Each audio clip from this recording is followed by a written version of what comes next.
Office of the Medical Examiner, Beatsville. Dr. Jack Hanman is speaking. How can I help you? Good evening, this is Kate Brooks. I'm not sure if you remember me. A few weeks ago, we talked about an article I'm working on. It's about your wife. I dropped by last Friday to speak to you, but you weren't working at the time. I asked the security guard to pass on a note for me. I would like us to discuss the topic of... I thought I had made it painfully obvious for the last time. No! Please don't call me again and stop inquiring about my wife. Damn journalists. They don't let me work. God damn it. I'm not in the best frame of mind to record a lecture for my students now. I'm feeling completely broken. Where did I leave my meds this time? Stephen didn't clean up after himself again. He won't be needed for the next few months. I guess it was in another life. Awful. It would be good to finally repair the coffee machine.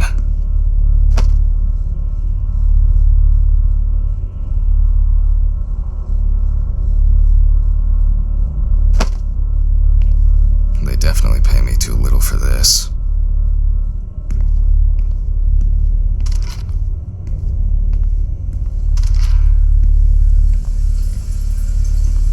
Okay, time to pull myself together.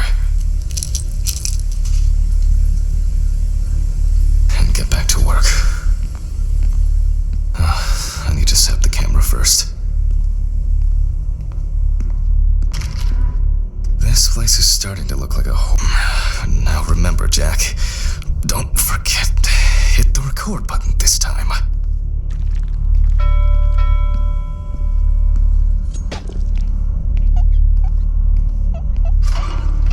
Hopefully the new tripod is going to hold up.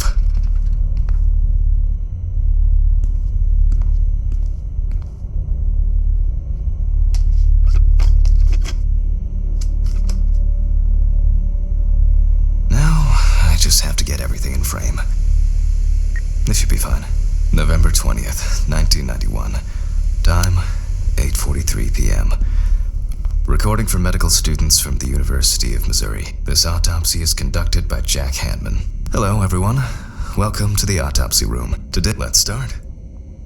Always wear an apron, mask, and gloves. Goggles are a must when the job is splashy. And in case of sharp accidents, it's worth having disinfectants at hand. It's true that you won't get ptomaine poisoning straight away, but if your liver or kidney aren't doing well, you may end up with diarrhea.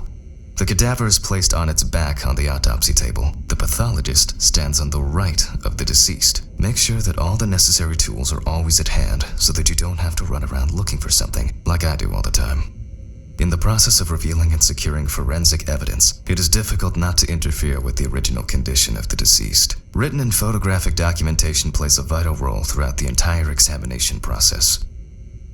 During your research, be patient, inquisitive, but above all, attentive to detail. Many entries are visible at first glance, but sometimes they can be cover for more interesting stories. And lastly, remember that nothing teaches you self-narration like working with the dead. So get used to that fact soon. Everyone will think you're talking to yourself. Now, onto the police folder. That will contain all sorts of pertinent information as to who the deceased might be and what potentially happened to them. So, let's take a closer look, shall we? The deceased's name is Tobias Chambers, locally known as Old Toby. Homeless and unemployed for at least a couple of years. The deceased was found on the outskirts of a parking lot at a gas station, where he often begged and persistently offered drivers to wash their car windows. The body was noticed by a station employee during the morning shift. Initially, he thought that someone had thrown some boots and a coat in a nearby ditch. It took him a moment to recognize the pile of clothes as the body of a man. He worked most of his life at the local port dealing with unloaded cargo. He was fired for being drunk and starting fights. His son runs a hardware store on his own. His wife left him years ago. They both had no contact with the deceased. Signs of libation were found around the body. Empty bottles, traces of an inept attempt to start a fire, and a scattered makeshift blanket. That's it. It's worth remembering the context around the scene of a death. This allows you to better interpret any traces found on the body. I shouldn't start the procedure without gloves. Now it's our turn to take some pictures for our files. If I can just remember where I left the camera. There you are. I knew it was here somewhere. As I mentioned at the beginning, before we begin the internal examination, we need to document the cadaver and the condition it arrived in. We begin, voila. Now we move on to the next step, looking for traces. Take your time. Look at the corpse from different sides, from different angles, up close, and from a distance. You're looking for anything out of the ordinary.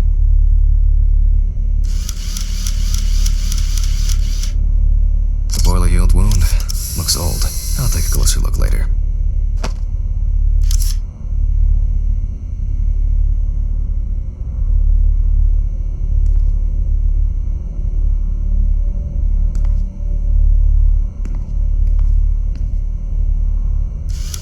Some wounds in the feet and signs of frostbite, probably because the subject's shoes were too small. Hardened hands, worn out by physical work, and frostbite?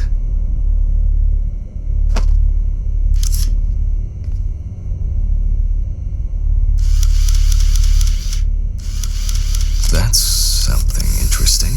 It will be necessary to check whether this injury was severe enough to cause damage to the brain. In a moment, we will check which of our initial observations will be worthy of further consideration. But before we get to that, I need to write down some basic data.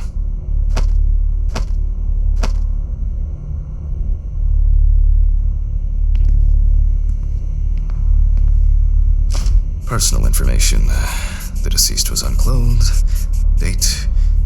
Okay, as you can see, I note everything down on previously prepared forms. Every pathologist must keep a detailed record of every step of the autopsy. This not only allows you to track the procedure, but also collates the results together, upon which you may back up your conclusions. So, enough of the boring prep. Let's begin by taking a closer look at the spots I photographed earlier. For this, you're going to need a magnifying glass. Which spot first? I can confirm the presence of ecchymosis on the deceased man's head. The appearance indicates the intravital nature of the wound. Add alcohol, which I can clearly smell, and this was an accident just waiting to happen. It looks like a burn mark, no doubt painful, but it's not pertinent for this case.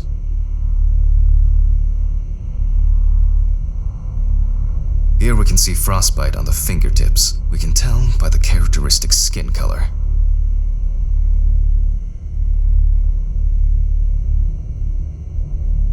Definitely a painful mix of frostbite, abrasions, and blisters. Old Toby had been wearing shoes too small for him for a very long time. That's if he wore any at all. So far, there are a lot of superficial wounds, but only one serious injury to the head. Let's go back to our notes. First, I marked the location of the injuries, the head wound. Definitely, even though this type of wound didn't contribute to the deceased's death, we're not in frost season yet. If Toby's body was cold for a prolonged period, the frostbite could have resulted from the body's defense reaction. The safety of the various types of accidents are a common cause of death among them. This is of no interest to us. Considering the conditions in which he slept, his body may have become hypothermic. The nights have been particularly nasty lately. We will check if there are any signs of freezing internally. Since the deceased clearly smelled of alcohol, I'll add alcohol poisoning to our list. We still have one thing left from the basics: rigor mortis. Well, we take our deceased by the hand, gradually re-raise it,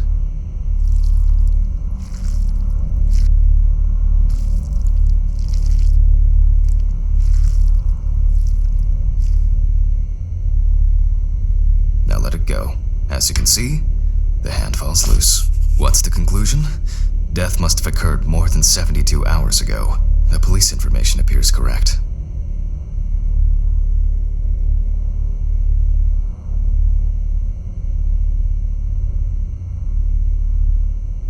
trauma seems the most promising, so we'll start there. For this, I need an oscillating saw. The cut is made from ear to ear.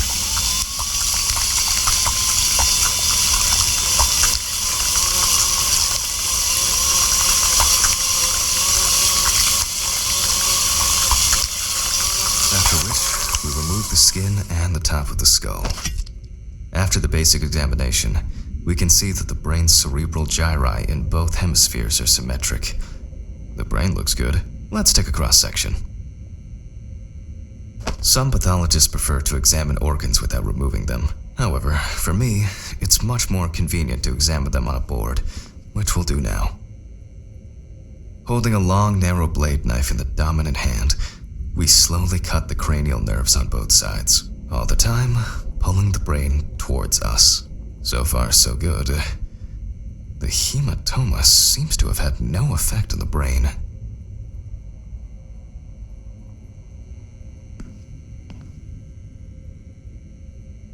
We can rule the fatal accident out as well.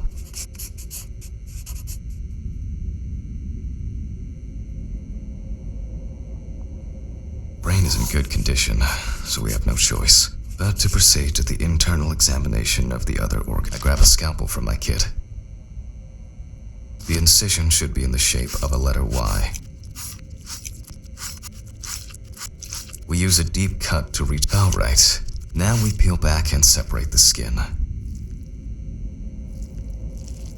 Now, we need to remove the ribs. We'll need the loppers for this. Quite a satisfying crunch. We can see widespread black and tarry. Despite the tragic condition of the lungs, they are not the cause of death. Alice smoked too. It didn't kill her, but... what was I talking about? Lungs. Yes. Advanced inflammation.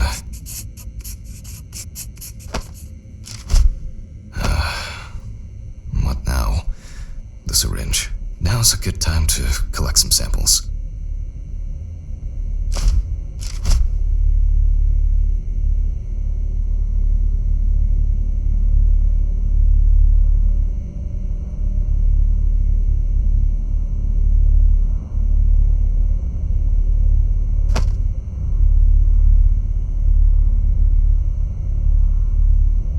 Specifically 3. From the eye, the nose, and the bladder, we draw about 10 milliliters of fluid. 5 milliliters from the left ventricle should do it. Vitreous humor analysis is very useful in indicating long-term alcohol abuse. Now we take our samples to the centrifuge, but before I do that, I need to find my notebook. My dyscalculia means that I always double-check the settings. Please excuse me while I run and fetch it.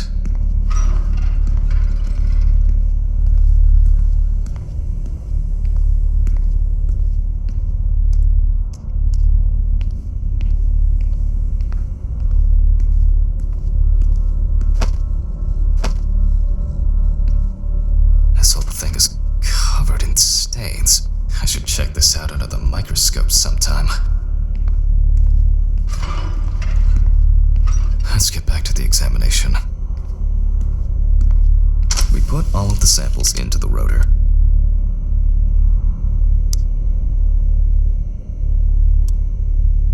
Now, we set the appropriate time and speed.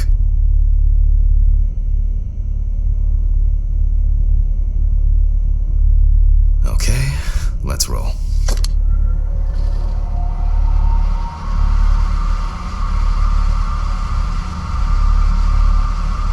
Oh shit, the fuses again.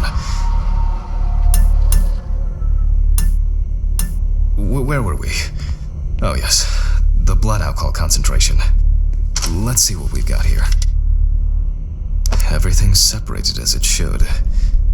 Our lab is closed until tomorrow after the last, my old but trusted centrifuge. Ideal for all the fluid tests I need to perform during an autopsy. Let's go further. We will now focus on the cardiovascular system. We look for dark hypoxic areas, clots, or other elements that stand out as abnormal. At first glance, the heart looks fine. The pulmonary trunk and aorta seem to be in good condition. there are no pathological changes that would have contributed to Toby's death. Now let's take a closer look. Size is normal, healthy, pink color, and as expected, the stomach has no major external damage. We must now cut it open and inspect inside. We will do it carefully so that its contents do not spill out. We open the stomach along the greater curvature, from the heart to the pyloric end. Oh, I already feel like there's something left inside.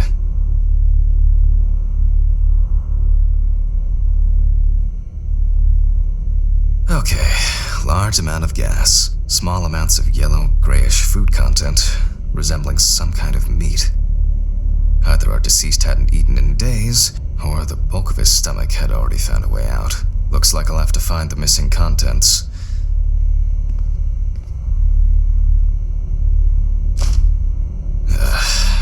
There are two ways here. One is obvious, and the other is... It couldn't have been suffocation, could it? At first glance, the trachea looks normal. Same result as with the stomach. The external inspection doesn't tell us anything. This time we'll cut on a tray. While cutting such a small organ as the trachea, we must make a precise incision. To be able to cut with the very tip of the blade, we must hold the scalpel as we would a pen. And after careful examination and deduction, we've got it. A clogged trachea. It's time to summarize the whole thing.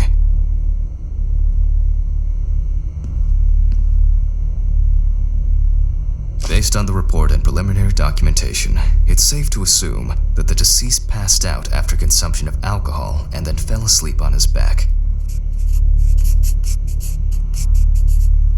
Then, the gastric contents refluxed and flooded the airways, causing death. That's why we don't forget about the recovery position at dorm parties.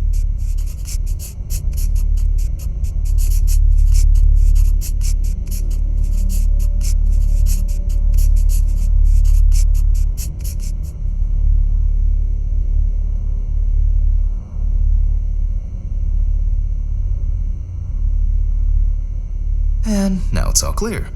The death was suffocation. Now, signature. The mystery is solved.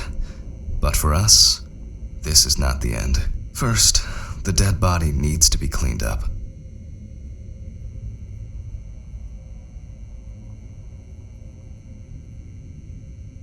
For this, we will need to close the body and grab the needle.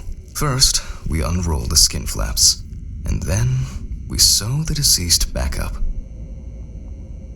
I'm using the baseball stitch technique. This stitching method is very strong and quick to do.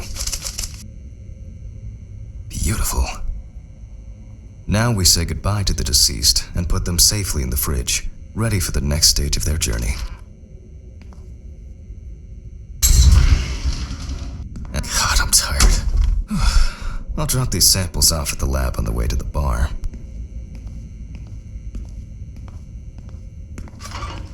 I'll call Steven. I don't feel like drinking alone today.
Forgive me.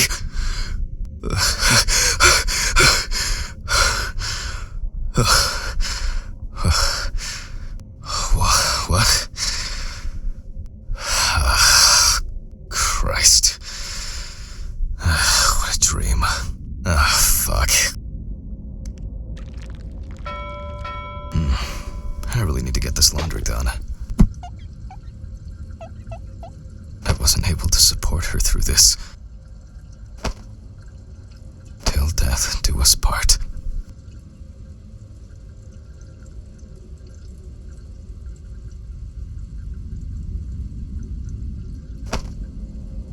It was a miracle that the coffee didn't wash off the writing. And that she said yes. She got it for her first day of work, and she broke it the same day. She said it was for luck.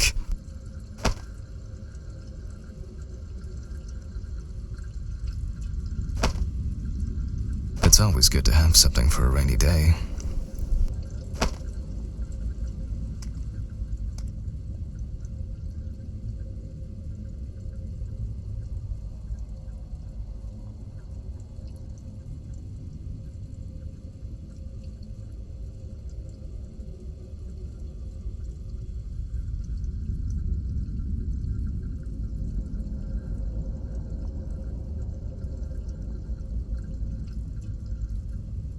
It's been almost a year.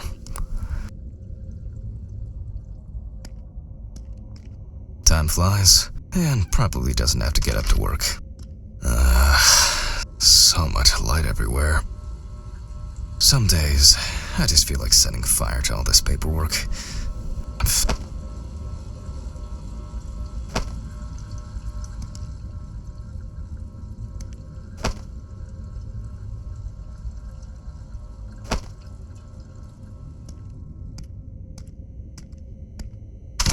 For today, dinner in town and takeaway coffee.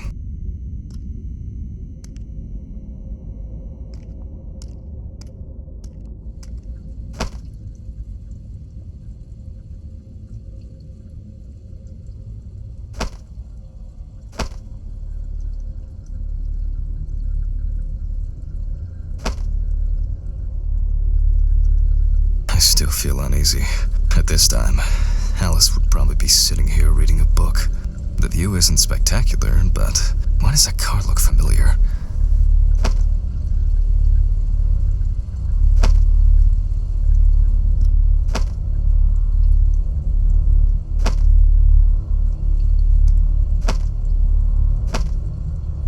They certainly have more will to live than I do.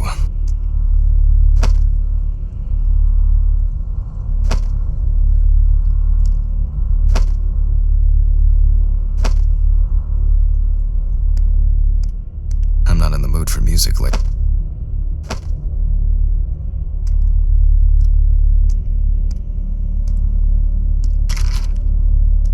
a pill a day keeps the defective Jack away. It's a shame these won't help with my hangover.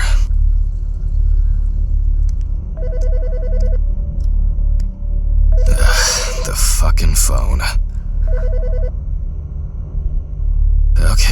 Okay. I know I'm late. I'll be there soon. It's not like the dead are impatient. Jack, no. Alice? Who is this? It's Charlotte Graves. Oh God, I'm sorry. I didn't recognize you. I thought it was work calling. It's okay. I hate it when work calls me at home, too.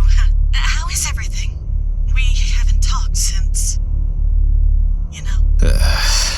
Well, there are good days, and there are bad days. What can I say? At least I can hide away at work. Well, you always were the most comfortable in the dissecting room.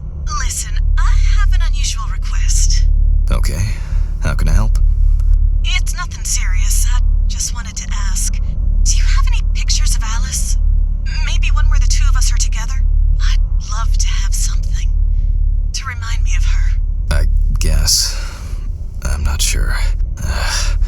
I'll look through her things. Thank you. I'm sorry to trouble trouble you with this. All this can't be easy for you. I'll get through it somehow. I've been meaning to sort through her stuff for a while. Have you asked Stephen if he has anything? Yes, I spoke with him this morning. He said he gave everything to their mother and that I should ask you. I see. Jack, I know you're trying. That you cope somehow. Stephen's there for you. Although, well, we all know how he can be. But, I mean, if you wanted to reminisce about Alice, talk. I really should go now. I overslept, I'm late for work, and I still have some errands to run on the way. Oh. Okay, sure. Sorry to keep you. I'll look for something and send it over. Thanks for the call, and bye. Oh, do you have my address? Not on hand. You'd best remind me again. 292 Browning Lane, apartment 432, Johnson City, New York, 13790. Got it. Thanks. Thank you. It would mean a lot to me. Just miss her so much. Yeah, me too. And that's okay. Really, no problem. Thank you. Take care, Jack. You too, Charlotte. It was nice to hear you. Well, that was a bit unexpected. I should probably find something to send.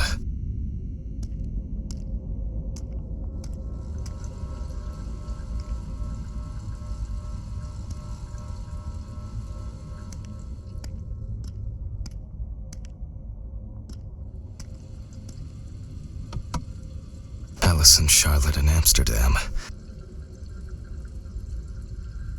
It's hard to believe they've known each other for so long.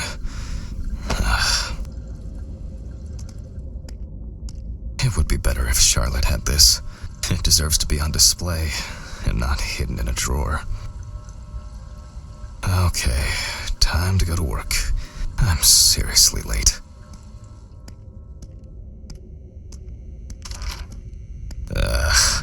I should grab some coffee and aspirin on... Oh, shit. Almost left the door open.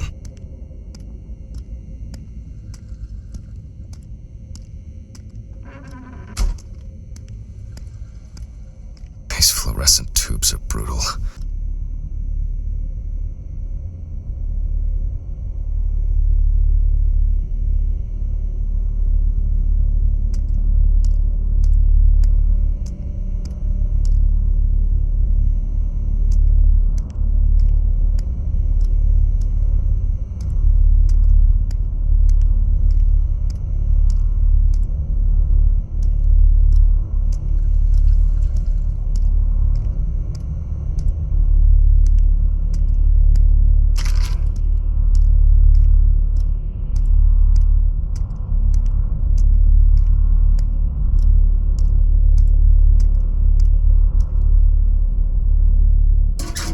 This helps, Charlotte.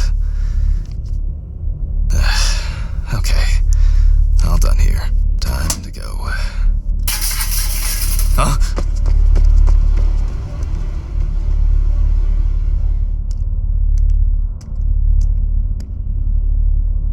Damn. I forgot my jacket. Well. I'll brave it for tonight. Too bad.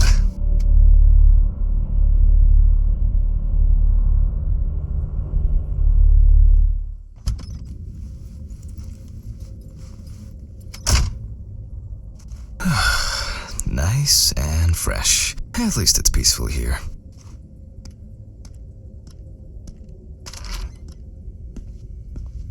Good evening, Mr. Ridley. The timesheet handman. Some corpses have more personality than this guy. Christ. Who leaves the window open in the middle of November? So I'd better check the answering machine. Hi, Jack. I dropped by a little early today. I left the body with Ridley in the corridor. He wasn't sitting in the locker then, so maybe he'll even throw him into the room. Well, how are you doing? I mean, it's your first birthday without her, and... This, I still have a hangover, and you know me, I run to the John like the neighbor's fucking dog. know, today I slipped on his shit again. That fucking furball. He always has to shit next to my car. Anyway, I can't come over in the evening, but we'll catch up on the weekend, okay? Bye. I almost forgot. Charlotte called me this morning. She asked about you, so answer your calls, Jack. This time it's not a reprimand for being late. That's par for the course. I wonder when this clown will learn to look under his feet. Birthday. I actually forgot it was today. Alice baked me muffins like these every birthday. A treat for later. I always crave something sweet after a section. Okay, joke's over. Apron, gloves, and get to work. Ah, man. I remember you. You were on that talent show. What was your name again? I need to order another batch of these. I've got to remember to do that later. And that's the whole point. Steven laughs at me for recording everything. He says I have a bigger collection of stuff like this than most of the creeps he's caught. November 21st, 1991. Time, 9:13 p.m. The autopsy is conducted by Jack Hanman. Lecture for the Medical University of Missouri. After yesterday's lecture, you should already know the ins and outs, so today we'll be consolidating our knowledge. So, where do I start? That's right, police folder. Ah, yes, Samantha Barker. Now I remember, there's probably going to be a lot of chatter about this. Found in her own apartment by police patrol. Officers were called by a concerned friend of the deceased, who had been unable to contact Barker for several days. During the interrogation, a friend of the deceased admitted that Samantha never got to grips with the sudden fame that came after winning such a high-profile talent show. The deceased was found in her own apartment, in a semi-recumbent position on an armchair. Large quantities of alcohol and empty packets of sleeping pills were also found in the apartment. After her first album became a commercial success, she was hit with a creative drought. She suffered panic attacks and severe sleep problems. Drugs and medication came into play. When questioned, friends admitted that Samantha's last days before losing contact seemed extremely happy and relaxed. She also quit drinking alcohol and mentioned something about rehab. The friend also admits that there was no indication of an impending tragedy. Well, let's see what settled this matter. As you can see, the body is fully clothed. Therefore, before we move on to photographic documentation, we must remove the clothes. This time, we don't have... Okay, now we can continue with the examination. Again, begin by taking photographs of the cadaver. I guarantee that over time, it will cease being embarrassing for you. First, we photograph the whole body. And now, any suspicious-looking marks or wounds.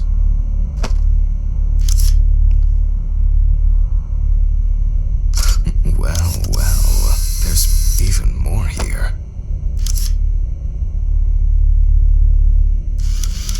You don't get such bruises from a normal contusion.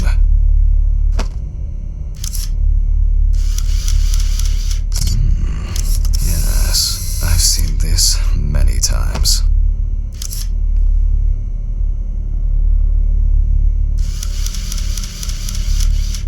Interesting. Very uneven. We need to investigate this.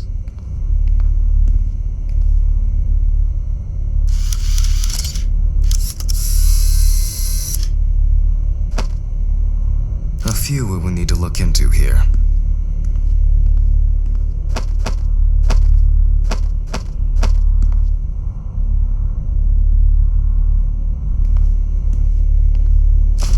Notes prepared. Time to take a closer look.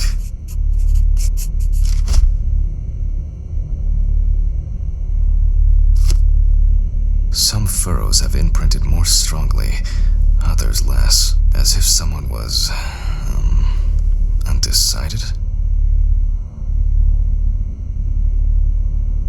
The number of bruises suggests that there may have been some kind of tussle.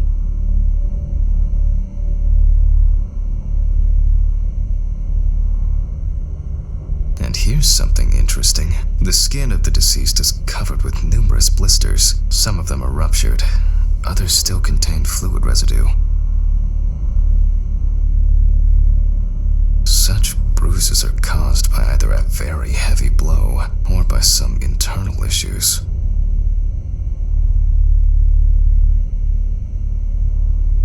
More numerous blisters.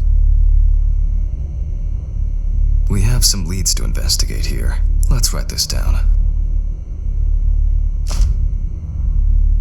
On the neck of the deceased, given the condition of the deceased, currently it's difficult to see in general, although it's easier to have abrasions on your feet, but the number and size of the blisters suggest that it's probably a matter of barbiturate poisoning. A severed spinal cord, trauma to the larynx. Examination with a UV lamp will dispel some doubt. After examining the organs, we can easily verify. I'll add barbiturates to the list of necessary tests to be checked in the lab later. Given the testimony of the victim's friend, I add alcohol poisoning to the list of potential causes of Miss Barker's death. A blood test will no doubt quickly verify that hypothesis. I look carefully at the whole body. UV rays will reveal any traces. Legs, there's nothing here. Right hand clean, torso empty, without marks. The left hand seems to be fine, no marks. The area around the head is empty. Well, nothing to surprise us here. Now gently, we take the deceased by the hand. And we check for rigor mortis.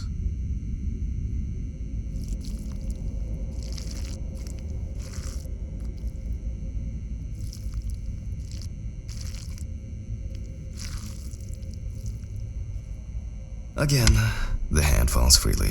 After yesterday, you should know what this means. Since we don't have a definitive lead, we will examine all the key organs one by one. So, I'm starting the internal inspection.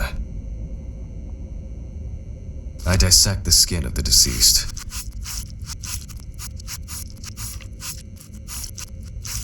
And I proceed to deflect the skin flaps. Compared with yesterday's body, the deceased has only trace amounts. Now for the ribs. What do we have here? Or rather, what don't we have? There is certainly no sign of internal bleeding. Sometimes regarding bruising, it doesn't take much. My wife was constantly banging into furniture, walking into door frames. It's a wonder she never broke anything. Before I disembowel the deceased, I will take samples for toxicological tests to determine the alcohol content in the body. All done. I'll transfer these to the centrifuge. What was it? 15, 70, 10, 75? Maybe one day I won't need my notebook. Numbers have never been my strong point. It's probably why I regularly forgot birthdays and anniversaries. I'm lucky Alice always forgave me.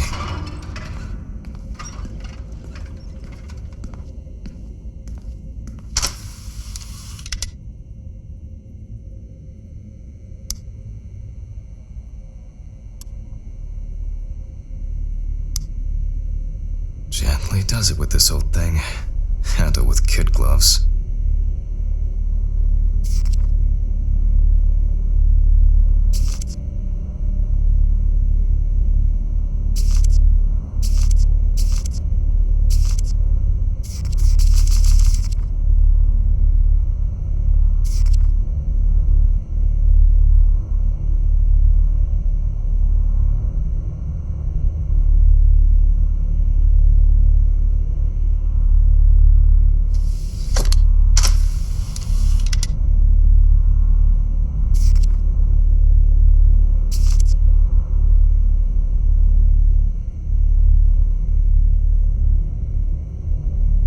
I'm starting the centrifuge. Let's see what results come out. The laboratory is already open, so... Fucking hell! Ridley! Mr. Ridley! Where is he? The fuses need resetting. Fuck it. I'll do it myself. I swear there was a flashlight in here.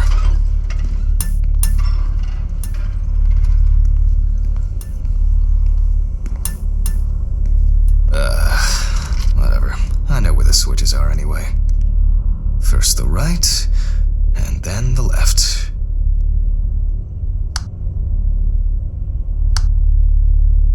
And voila.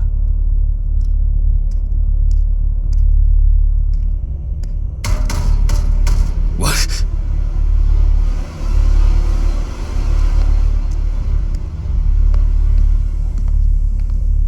What the? Oh, for fuck's sake. Can't I work in peace? Jack Hanman speaking. Easy, why so rude? Steve? Sorry, man. This place is falling apart, and Ridley won't even lift a finger to help.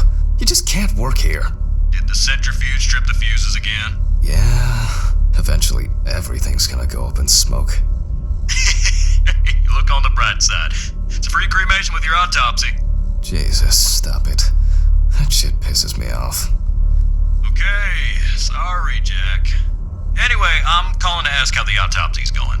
Soon there'll be journalists sniffing around for info, so we'd best be ready.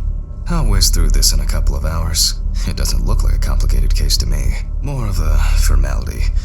The report will be available in the morning. Sounds great. Thanks. Phew. How's your head? Well, my head seems better than yours. On the way to work. Holy fuck. Jack, turn on the radio. What? What's happening? Quiet. A 3-car police convoy was involved in an accident near Pete's Bay Bridge while transporting prisoners to Orleans Parish Prison. At the moment, we do not know the exact number of victims or whether any of the convicts escaped. However, the scale of the accident indicates a large number of victims, possibly even fatal ones. Police are on their way to investigate the incident and secure the area. We know that the injured prisoners are on death row. The police were to transport them to their execution, which was to take place tomorrow morning. Many of them are very dangerous criminals. We will report on the matter on an ongoing basis, so stay tuned with us. What? Steven, was Red Pete one of the passengers? He was, wasn't he? What if he survived? Jack, I have to go. They want me on site. What if he survived? I gotta go. Talk to you later, okay? Fuck. Calm down, Jack. Pills. I need my pills. You heard him, Jack. A serious accident. Lots of victims. He's definitely dead. Yes. Nothing's going to happen. Christ. I've got to get back to work.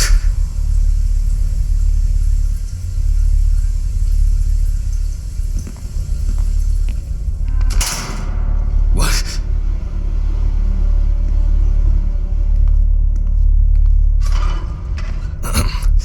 Technical break. At least I know I can pursue a career as my own but trusted centrifuge. Ideal for all the fluid tests I need to perform during an autopsy. My own trust. Fucking hell!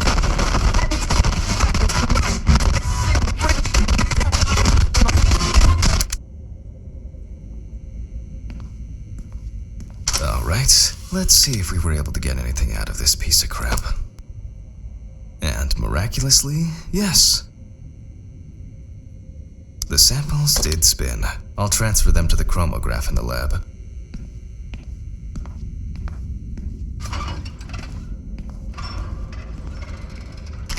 Alright, let's load this up. I placed the test tubes in the rack. Now, just take 5 milliliters from each.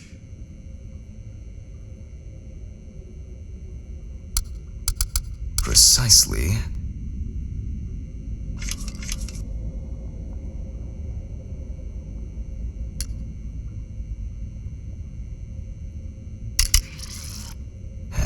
next?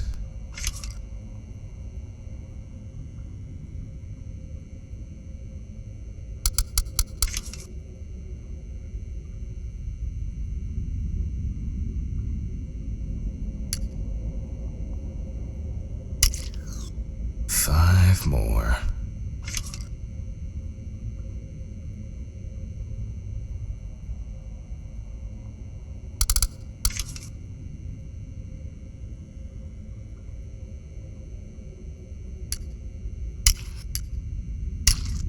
We put the prepared sample into the machine.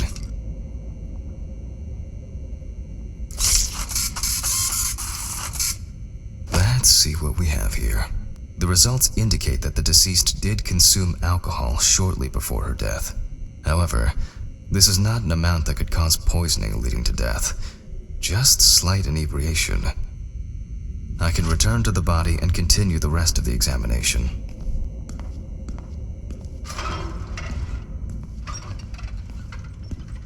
The chromatograph results show that we can eliminate alcohol poisoning from our list of potential causes of death. However, remember that alcohol can affect the functioning of the entire body. It disturbs the heart rhythm, accelerating its rate, and dilutes the blood, which may result in more severe bleeding in the event of an accident. Also remember that alcohol affects the metabolism of drugs in the liver, which I'll now look at in more detail.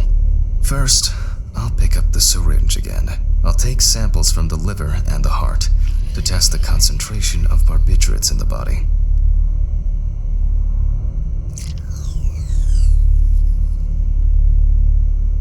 That's enough. I'll do the test later. I'd best not try my luck with the centrifuge right now. Now I remove the liver.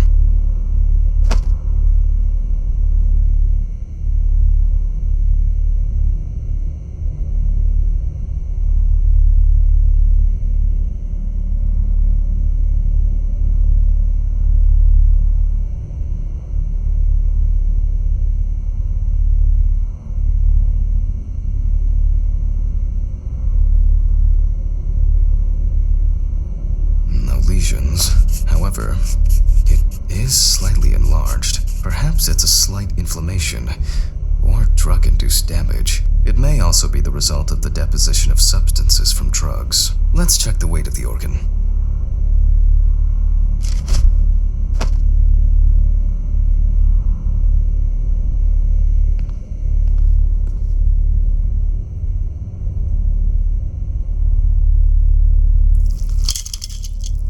The weight is 1,300 grams. The liver is enlarged. I'll move on to a cross-sectional study. Perhaps the enlargement is the result of early cancerous changes. The blade glides through smoothly. I don't feel like I'm encountering any changes with an unusual structure. No steatosis or cirrhosis. The liver is actually quite clean inside. The liver is basically healthy. We already know that the deceased didn't abuse alcohol. The question is, what about drugs or other substances? I move on to the heart.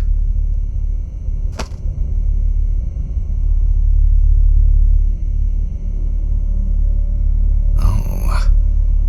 At a glance, we can see signs of a heart attack. The deceased is definitely too young to have a heart attack due to natural causes. The liver is enlarged, not from alcohol poisoning, and the heart looks like it has collapsed. So, I guess we need to go to the centrifuge and check for these barbiturates. The last time I saw this kind of poisoning was a few years ago. I better check the data in my notebook. He was a middle-aged guy. He took his medication and forgot about it. So, he took another pill. All right.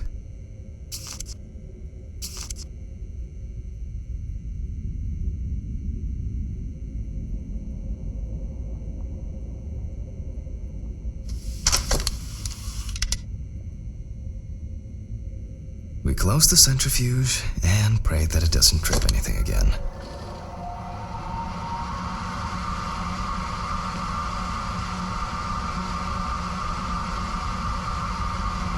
It looks like our luck is in.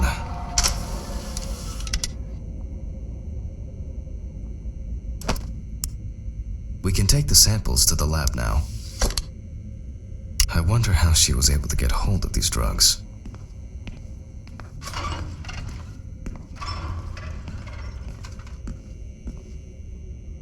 Okay, 2 samples this time. 6 milliliters each.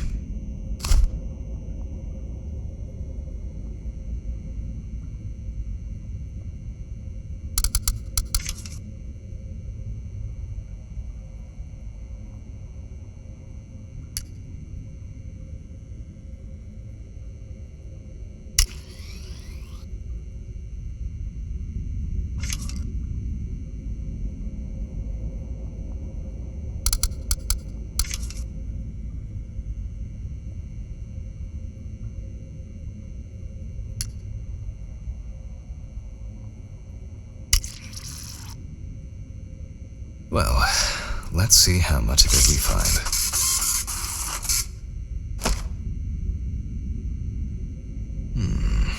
Nothing surprising.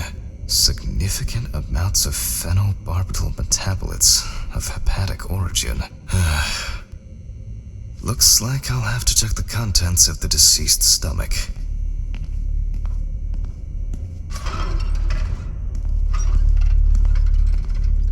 The tests showed that the collected blood contained enough barbiturates to cause cardiopulmonary collapse. The question now is whether it was an accident or a deliberate act. I'm proceeding to examine the stomach. Before extraction, I ligate the entire organ to prevent its contents from spilling out. Okay, I'm now cutting out the organ, which will move to the board for dissection. Normally, the stomach and intestines are full of surprises.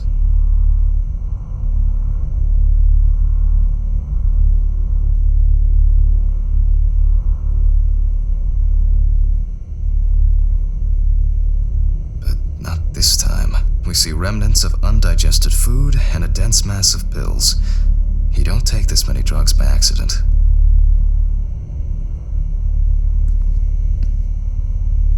Length and width normal. No obvious pathological changes. Undigested drugs found in the stomach of the deceased. The direct cause of death was probably an overdose. I'll check the rest of the organs, and then the nervous system. We'll see how the deceased's trachea is normal. Complete patency. No lungs are normal, no lesions. The victim was probably a smoker, but was unlikely to be in any serious danger. The deceased's intestine is normal. No clear pathological changes.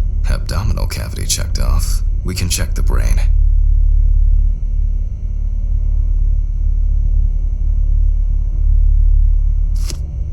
I make a cut to open the lid of the victim's skull and remove the brain.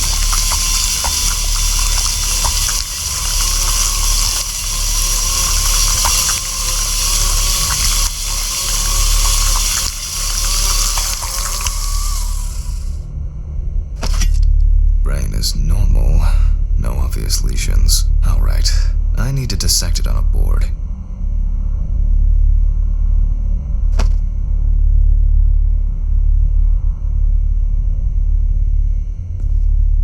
Using a knife, I carefully cut through the brain tissue. I peek inside a bit, and... As expected, the deceased's brain is in excellent condition. No discoloration or changes due to hypoxia. There is still the matter of the marks on the neck. They look superficial, but who knows? Maybe the spinal cord has been severed. I need goggles and a saber saw. I think the goggles were in the desk drawer. Oh, they're out there. Alice...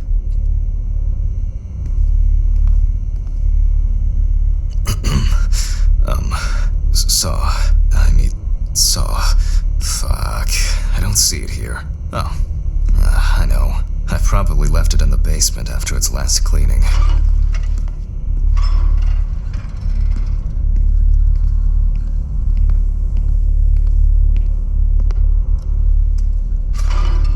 Mr. Ridley, I need a key to the basement. It's in the social room. Why is the key lying at the...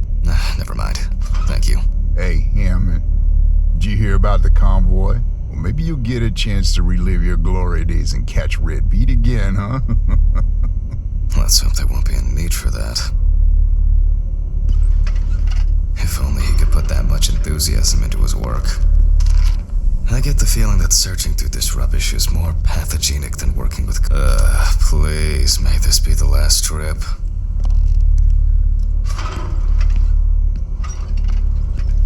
Fuck.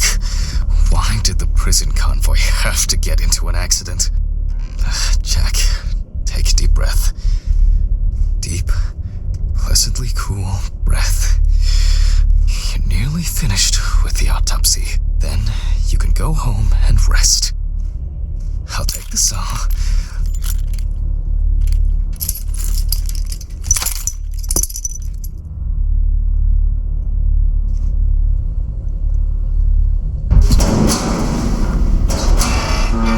Fuck!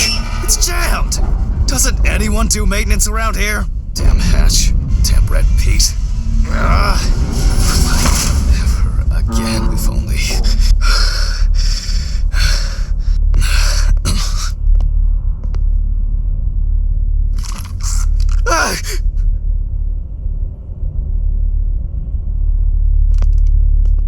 It would be easier if I put things away properly.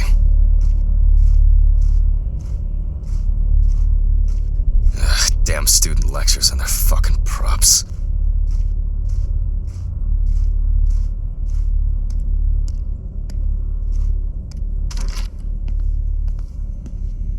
And like clockwork, he's already sleeping.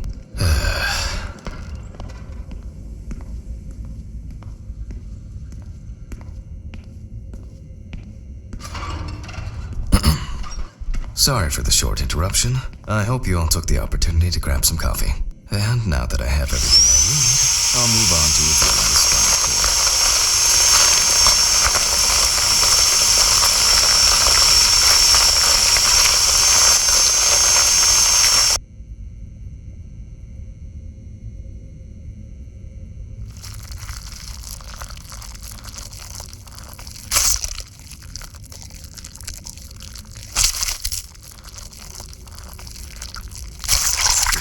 Is removed. I can see that the spinal cord was not severed. This shows that apart from the marks around the neck, hanging didn't negatively affect the condition of the deceased. Ladies and gentlemen, almost over. Now, to sum up and tidy away the body. The direct cause of Samantha Barker's death was a heart attack resulting from an overdose of barbiturates. Traces found on the body suggest that the overdose was a deliberate act, following a failed attempt to hang herself. The autopsy found no evidence or genetic materials indicating that death could have been the result of an attack. Third-party involvement must be excluded. Autograph, and we can start sewing.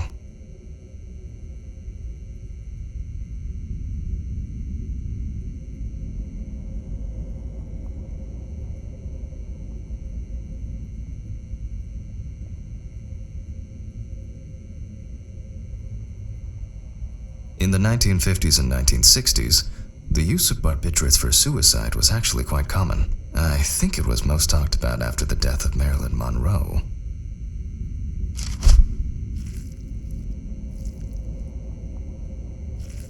At home, it was a help and comfort. On death row, a farewell to the convicts.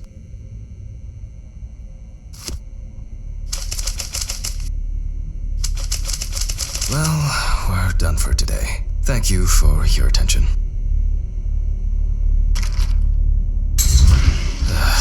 Tiring day. I can feel those hunger pains coming on. I guess I'll have to pick something up along the way. Gloves in the trash, leave the apron for cleaning. Now I can go.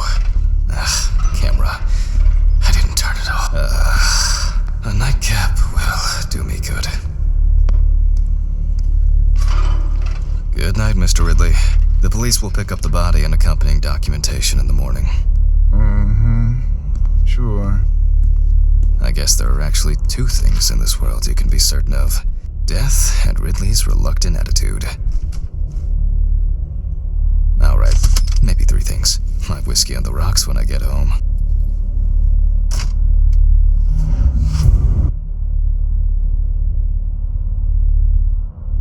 So cold. I guess I should have brought my jacket to work. This block can be quite intimidating when it's so quiet. Almost there.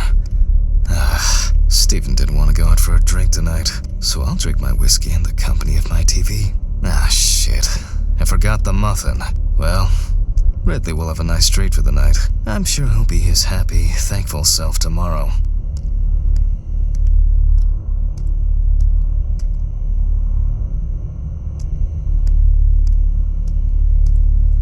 What? What? What the fuck?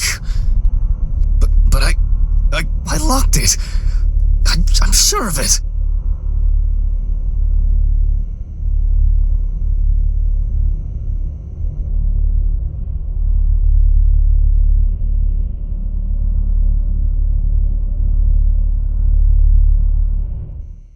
Who the fuck did this? I don't have anything valuable. Oh, God. Oh, God. Fuck! Great. That's all I need. What if it was Red Pete?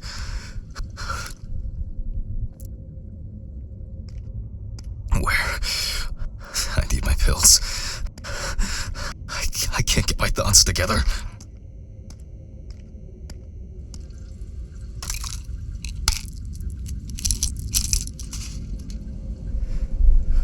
Okay. I'm gonna have to report this to the police. Christ. Why did the neighbors not report anything? I'm calling Stephen. Stephen? Now, Jack, I told you, I'm going for a drink with you for another night in a row. That's not why I'm ringing. Although I could do with one. Someone broke into my apartment. What? Did anyone see anything? Have you called the police yet? No, I don't think so. Anyway, no one contacted me. As for the police, I'm calling right now, officer. Alright, do you want me to head round? Look for any trace evidence? I don't know. No, I guess not. Honestly, I don't have the strength to deal with it right now. I just want to lie down. Are you sure? Because it's no trouble at all. I think so. I'm sorry. I just wanted to calm down a bit. I don't know. That's probably some stupid joke. Only money was stolen. Money? From Alice's box? Oh, fuck. Listen, I can come over. I have the key. I'll drop by, do what I need to do, and you go get some sleep. No, don't trouble yourself. Lately, I've been just so tired and distracted. I don't know. Maybe I forgot to close the apartment door on my way to work. If anything else is missing, I'll let you know and call the police. All right. Just make sure you close it tonight. If you see anything weird tomorrow, let me know. Whoever did this may be watching you. I don't think anyone is dumb enough to come back. You're probably right. Take care, Jack. If you need anything, call me. I promise I will. Thanks, Stephen. Sorry to bother you again. I've just been all over the place lately. It's not a problem. Good night, Jack. Good night.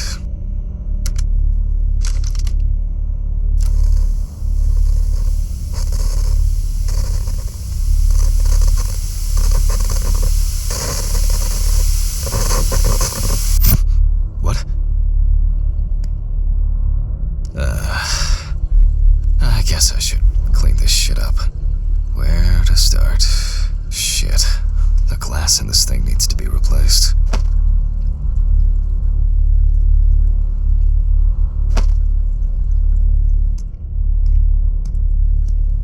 I'm glad this didn't break. Jack, why? I think I'm just tired. There you go. I still don't understand why Alice liked this painting so much. Maybe I could barricade the door with this. I should pack this thing away. I have no interest in DIY at the moment. Now I'm sure I won't get caught up.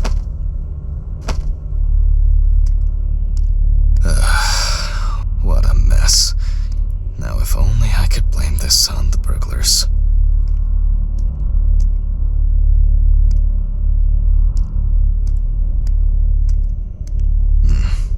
It seems like the burglar wasn't looking for anything here. Actually, I'm not surprised.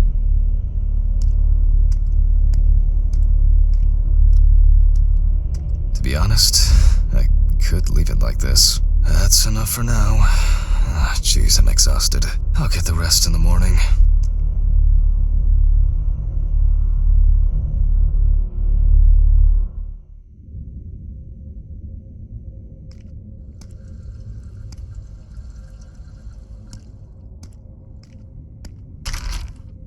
Oh yeah, I should take my pills.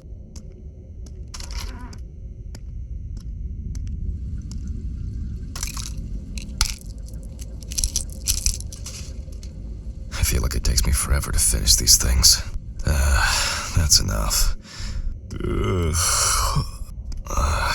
It will never look clean. I need to quickly change and finish getting ready. I'm gonna be late for work again.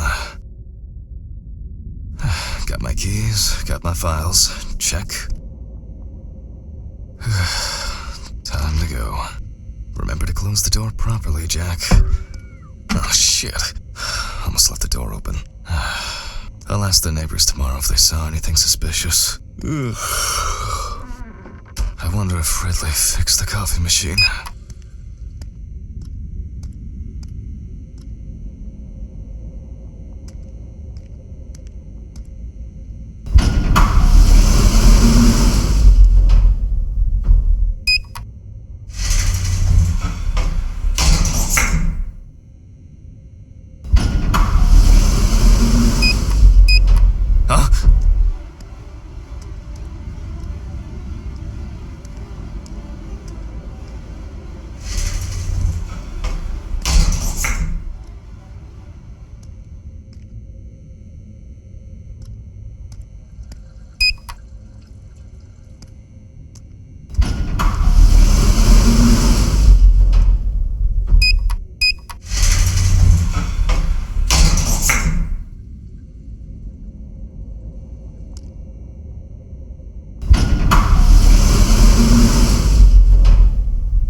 Maybe a bit optimistic. I'd better grab a coffee on the way.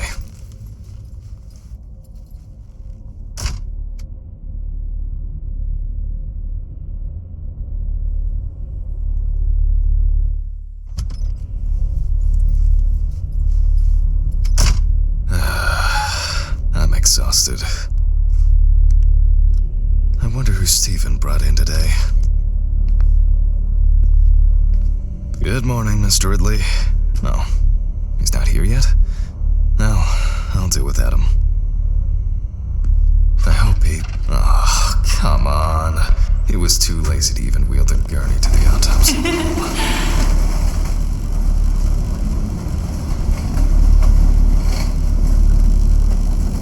Almost there. Now for the tough part. The body needs to be moved. Where's Ridley when you need him? Alright. I just need some gloves and my apron. Then I can get to work. I'm going to need my tape recorder for this.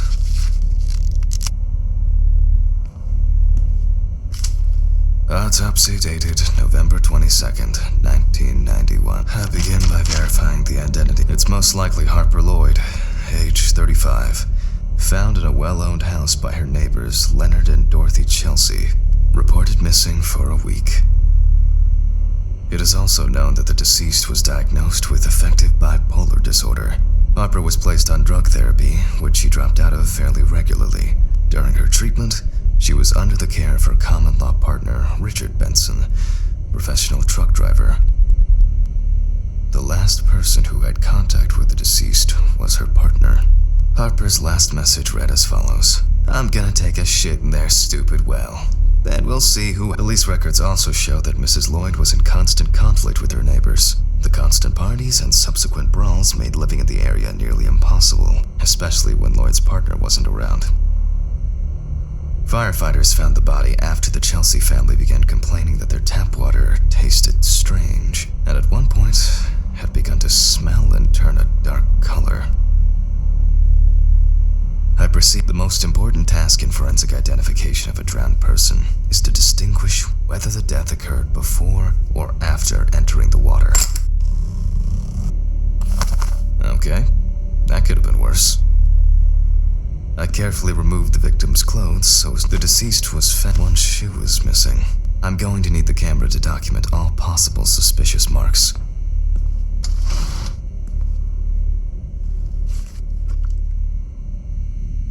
Definitely the first thing that stands out is the very advanced post-mortem gigantism. The skin of the deceased appears very delicate, smooth, and relaxed from being in the water for a long time. The whole body is extremely Post-mortem markings are seen on the underside of the body. That is, on the back, thighs, and calves of the deceased. There are bruises and hemorrhages on the neck. These usually occur due to increased inhalation when fighting to breathe underwater.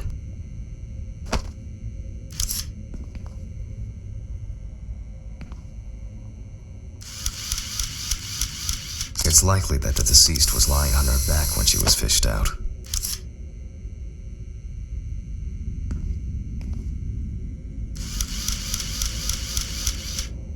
The so-called washerwoman's skin on the feet. The deceased had indeed been in the water for a long time.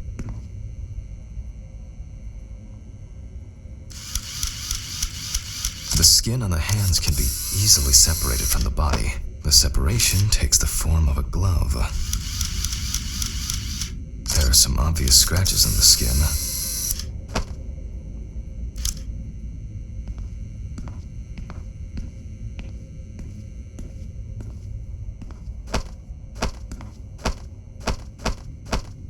So, after the preliminary exam, it's time to take a closer look at this. Today's date, the deceased was clothed. Rigor mortis does not need to be checked. Based on the state of decay, you can be sure it has subsided. Where to start? We see thick, white foam in the mouth of the deceased, resulting from pulmonary edema. Foam is a characteristic in deaths due to drowning.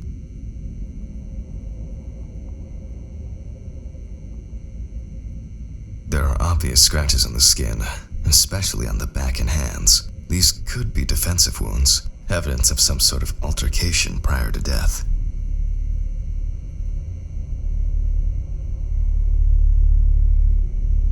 The spots have a purplish blue-red hue, which is a typical sign of the death of the organism.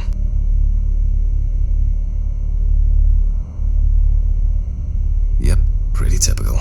Liver mortis are formed as a result of putrefaction of blood in the veins.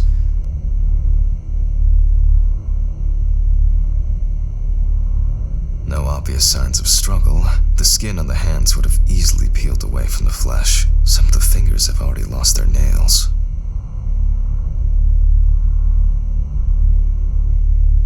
Due to the fact that the deceased was wearing shoes all the time, her feet are in better condition than her hands. Nevertheless, we can still notice a clear, wavy skin and the so-called washerwoman's skin texture. Okay, that's probably enough to indicate a direction for further examination. I'd better note that down in the records. Marks found on the neck and foam. Those abrasions appear relative. There doesn't seem to be anything unusual. Hands heavily wrinkled from diffuse spots are caused by considering the deceased's penchant for drinking alcohol. It could have been a mere accident. Their distribution suggests that the victim was liver mortis of a different color could indicate poisoning with carbon monoxide. So, before I begin the dissection, I'll make sure the suggested identity is correct. The suitcase with the fingerprint equipment should be around here somewhere. Oh, here it is. The fingerprint sheet should always be checked. With decomposing bodies, the tissue of the pads of the fingers, if the body of the deceased is well preserved. Fingerprinting is similar to that of a living person.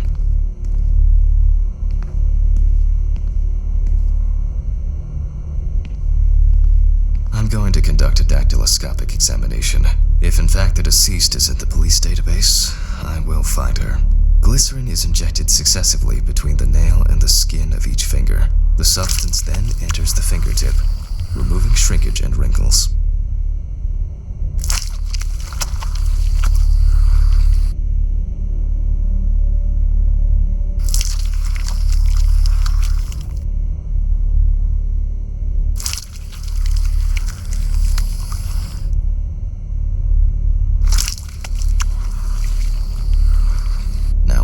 Brush. Only when the skin is taut and elastic can you use ink.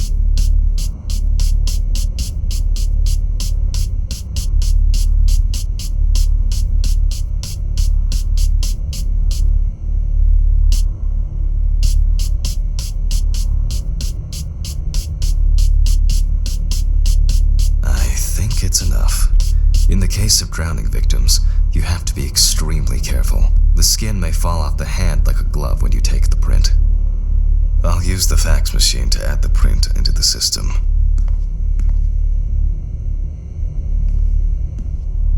Green button and...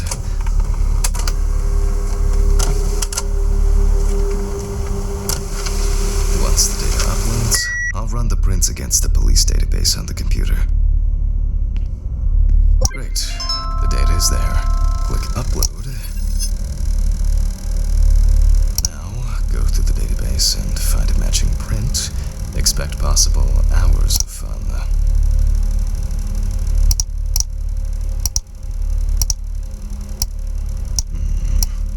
One more.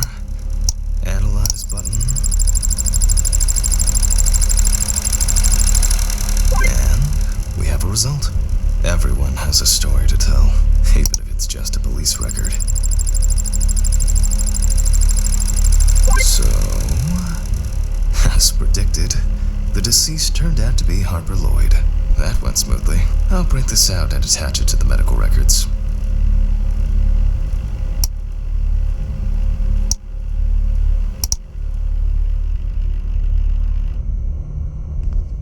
Great. Now we can go back to my inspection.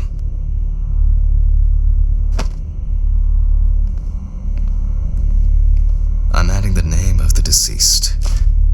I'll start the internal examination by taking fluid from the victim's brain. A needle inserted through the nose will do the trick. If the victim was alive when she fell into the well, she must have swallowed water fighting for her life. And then diatoms, characteristics of pooled water like a well, got into the body. In the meantime, I'll check the sample under the microscope. I'm sure that these algae traces will be found in the samples taken from the well where police found the body. Now I need to adjust the knobs properly and place the diatom in the... I won't even notice an army of diatoms from this distance. Great. This way I'll see if I'm dealing with a large concentration of these algae. The aperture still needs adjustment. The image is too dark. Oh, I'm finally starting to see something here. And perfect.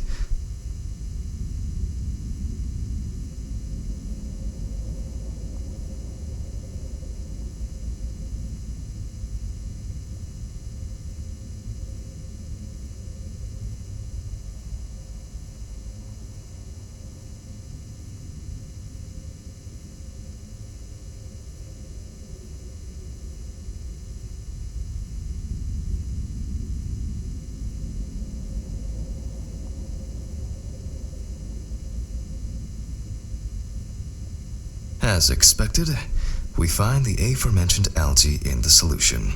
Their upper part, epitheca, which overlaps the lower, hypotheca, is clearly visible. The presence of diatoms in the brain samples taken indicate that the deceased was certainly alive when she fell into the water and was possibly conscious. Since there were diatoms in the brain, it means that many more of them must have entered the body. Studies of the rest of the organs will most likely confirm this hypothesis. I can finally get to the practical part. must be extra careful because the skin of the deceased is very stretched. I wouldn't want an explosion here. You can immediately see a very large swelling of the organs. In addition, it's easy to see that the ribs have been imprinted in the lungs. So, I'm going to start by drawing blood from the lungs for testing for diatoms. If diatoms were only present in the lungs, this would mean that the victim was placed in the well after death, and the perpetrator wanted to get rid of the corpse in this way. Now, I remove the lungs, taking the lungs in my hand. I feel that the tissues have lost their elasticity, which is the result of water emphysema. In addition, there is significant swelling of the organs, and as a result, we have a nice imprint. Corpses found in water are worth examining with the tomograph. However, I can't count on such luxuries, so I must reach for a more archaic technology, a bucket and water.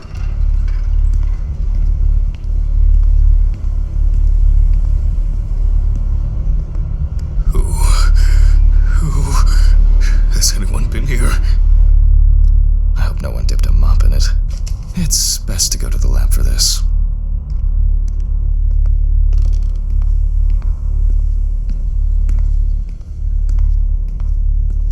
Historically, the lung float test is used to detect infanticide. The water should be at room temperature.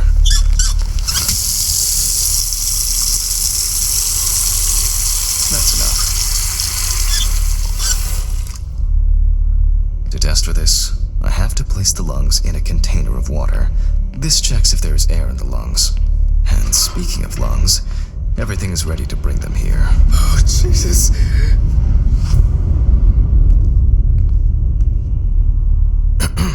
Of course, such a study isn't without flaws.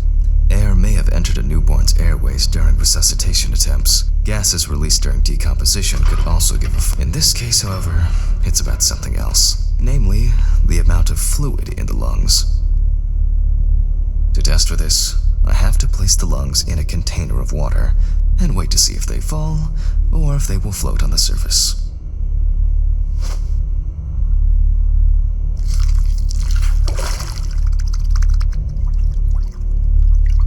Just as I assumed, the lungs collapsed easily.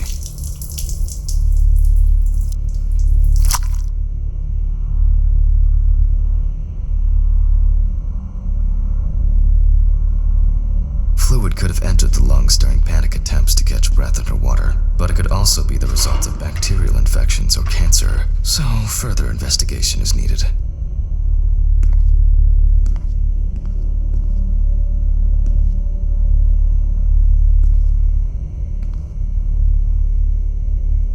I move on to dissecting the lungs of the deceased. You can hear the distinct, very unpleasant crackling of the tissues being. The parenchyma is remarkably pale, although small hemorrhagic foci and petechia are present on the surface. All right. Now, I will check the collected fluid under a microscope. If we find 20 diatoms on the slide, it can be considered drowning, and our result is not false positive due to possible contaminations. I won't even notice an army of diatoms from this distance. I'm finally starting to see something. Yeah, it's not a dirty lens, I'm afraid. But perfect.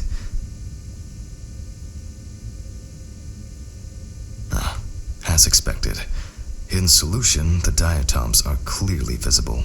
There are smaller and larger clusters of them. There will definitely be more than 20 of them. I'll make a note of all this. So far, this case looks pretty standard. It's clear from the beginning that it's drowning. Well, the procedure requires me to check everything anyway.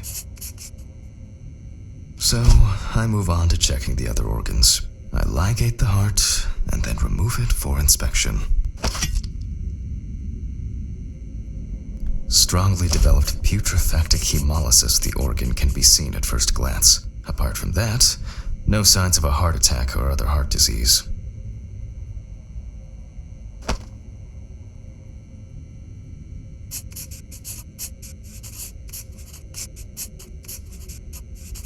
I move on to the next organ.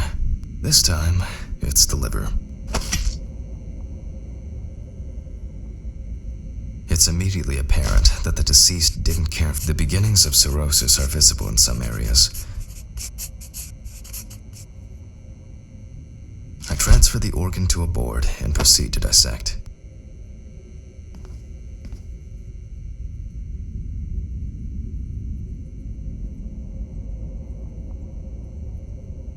The cross-section clearly shows dilated veins and many small hemorrhagic foci.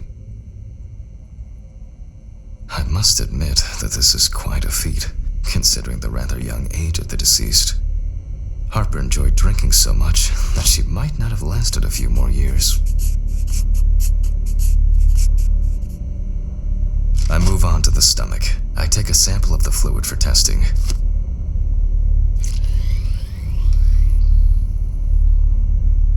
It looks very turbid. I'll see what happens after spinning, but that's in a moment. Now, I carefully ligate the organ, then cut it off. It's enlarged, probably full of putrid gases. I transfer it to the board and carefully open it, checking the contents.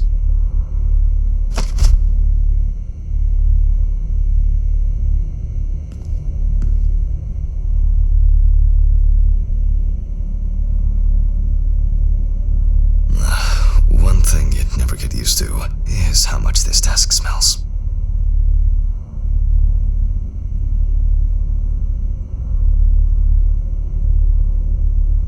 Okay, the stomach is full of fluid and unidentified organic matter, which is probably leftover food. So let's check the diatoms. Again, but in a centrifuge for a change. The problem with examining drowned people is being able to show whether the death was due to drowning or whether something else contributed to the death. Cramp, heart attack, drugs, homicide, or some accident. Such an analysis requires viewing from different angles and a careful interpretation of the collected data, including those from the field. Okay, this is one last little sample.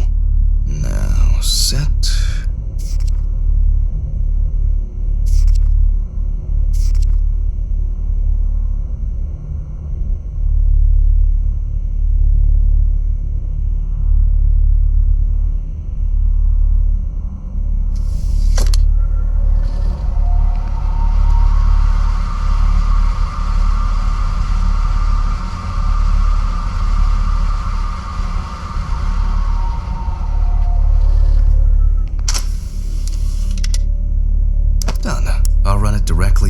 Against the data from the police. I'm certain the analysis will show similarities between the fluid and water in Chelsea's well.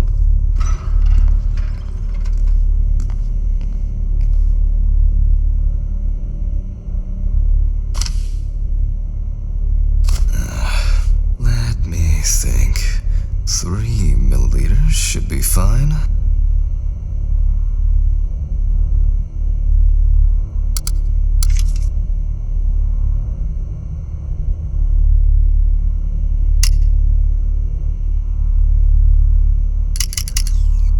Okay, now it's the chromatograph's turn.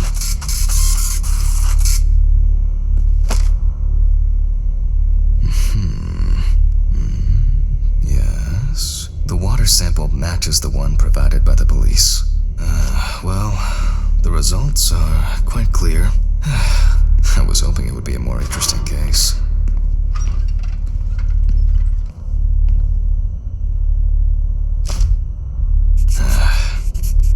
Diatoms. Analysis indicates the same origin, blah blah blah. There's little left to do. Interesting. Looks like there's something stuck in the trachea. I'm moving to the board for further inspection.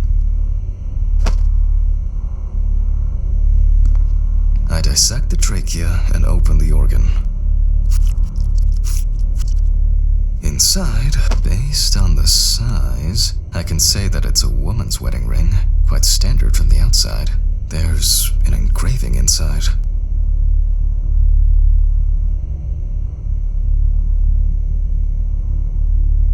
What the fuck? But this is my ring. Alice's ring. But how did it... But this should be at home. I have it. At home. It's... I have to check this out. Where are my meds? Where the fuck are my meds? Huh? Jesus Christ! Hope these all make it go away.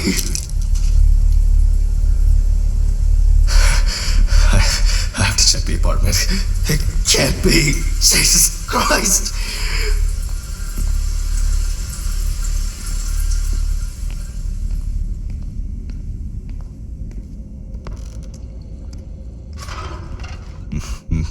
Mr. Ridley. Mr. Ridley! What's all the ruckus? I need to go home. Immediately. What? Now? I have to. Have you seen anyone here this morning? Anybody suspicious? No, there was no one. Dorothy was, but only for a moment, then she left. What's wrong with you, Hammond? Okay. Thanks. What about the corpse? I'll come back, I promise. Jesus Christ!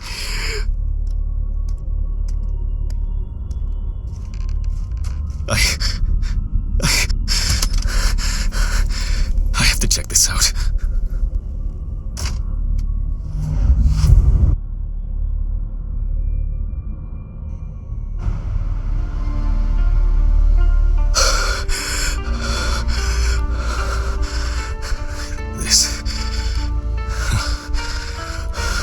This can't be real. Where is it? Where is it? Where?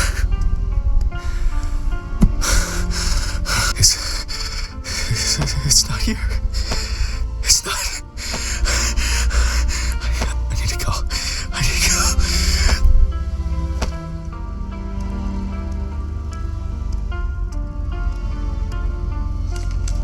This is sick. Fuck.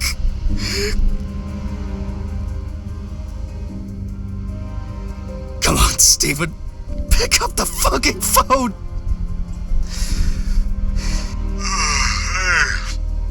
What's up, man? They took the ring! What? What ring? What are you talking about? They took the wedding ring. Alice's wedding ring! One sec. You mean burglary? You said nothing was missing. Yes, I know! I know that! I don't know. I was jittery. Maybe I didn't notice. I don't know, but that's not the worst of it. Calm down, Jack. Breathe. What happened? I found it in the trachea of the deceased I was working on. Do you understand? I pulled it out of a dead woman's trachea. What? I don't know what's going on. You think Red Pete wants revenge? He's playing with me. Huh? I knew it. I knew it from the beginning this was going to happen. I didn't make it up. Jack, listen to me. Try to calm down. Don't leave the apartment. I'll be with you right away, okay? I'm on my way. What sane person would do something like that? How? And when? When the fuck? Fucking Ridley lets in whoever he likes as usual. What are you saying? Steven? Don't leave me, man. Come on. Fuck. Oh, God, what now? Okay, just calm down. Just calm down. I need a drink. Jesus. What's going on?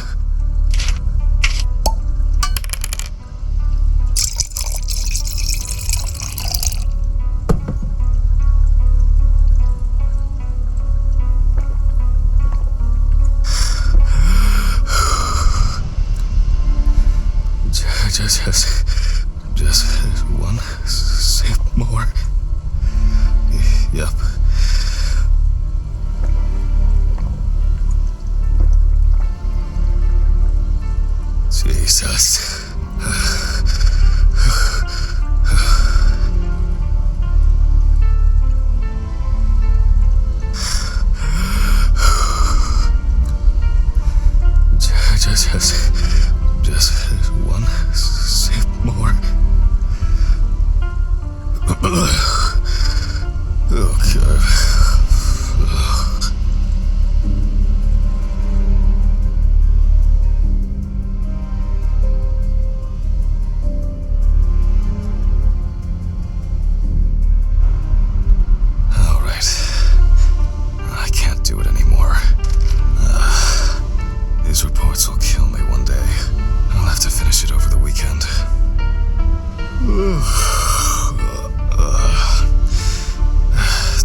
Ridley.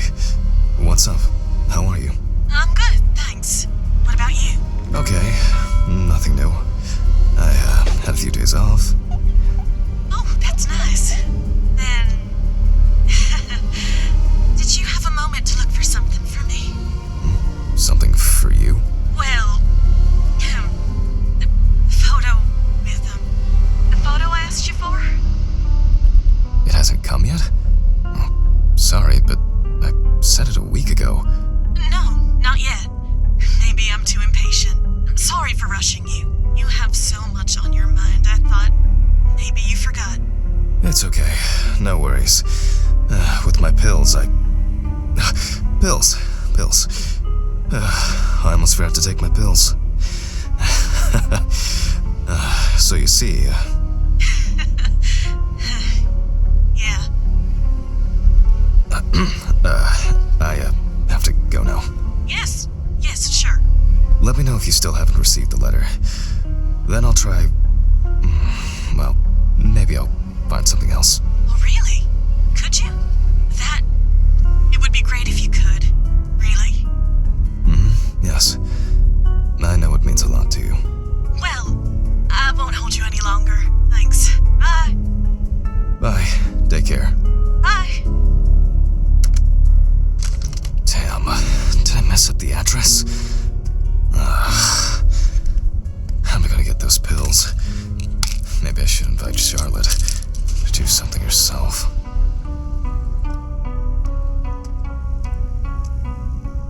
Ugh. Why is it so wet?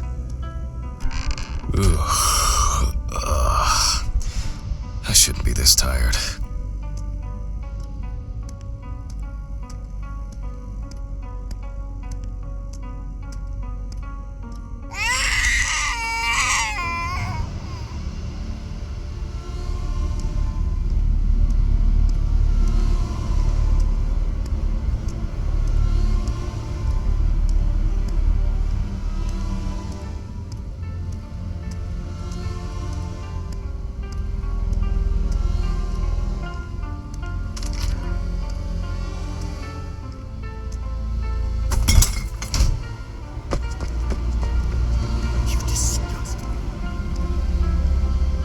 If Alice's mother has a film of this photo somewhere. I actually hadn't thought about it before. I should call her on Friday.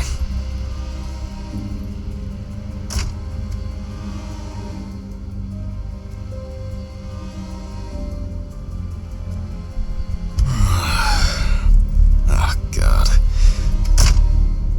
Why do I like sleeping so much? Huh?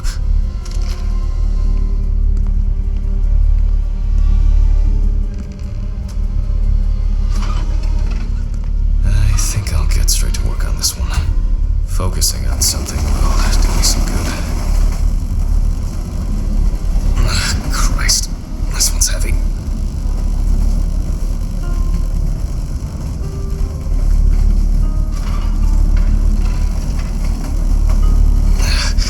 Hey, Mr. Ridley, I need help. I can't lift this bag myself.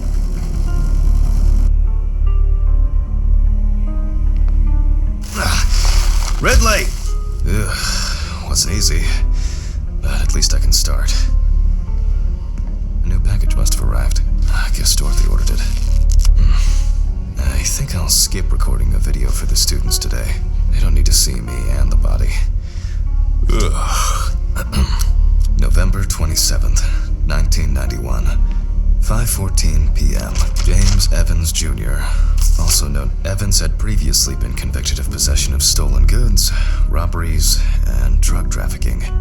There were also attempts to... The body was found naked and mutilated. Clothes, probably belonging to the deceased, were found lying nearby. The body was found inadvertently in the woods near Pete'sville. The dogs picked up the scent while searching for a missing boy. The deceased's father, James Evans Sr., is a local businessman. He was the one who reported the disappearance. At the time of the report, his son hadn't been home for 3 days. Police photos show that the body was not even particularly hidden. but only covered with a thin layer of soil, branches, and leaves. Sounds disturbing. I wonder what condition the body is in then. I'll start by opening the bag. Oh, fuck. I didn't expect this level of mutilation. This is going to be a dirty job. I'll check through the bag the police left.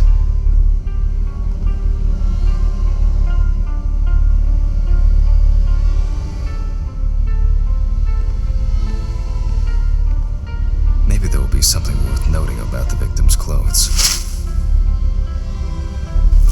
Plain cut. Classic jeans. Certainly not my style. Traces of blood and plasma. Is this? Oh. You can push. After all, what else could I expect? Weird. Someone obviously didn't want to put in the work. These clothes. Interesting. Most of the blood. Something stuck here. It looks like mainly traces of soil. It's a bit like the perpetrator. The bloodstains don't appear to be related to any injuries on the body. The deceased must have been. And here, another animal souvenir. The only thing I can tell from the clothes is that before his death, a lighter engraved with the police insignia. It looks somehow. It's probably a coincidence.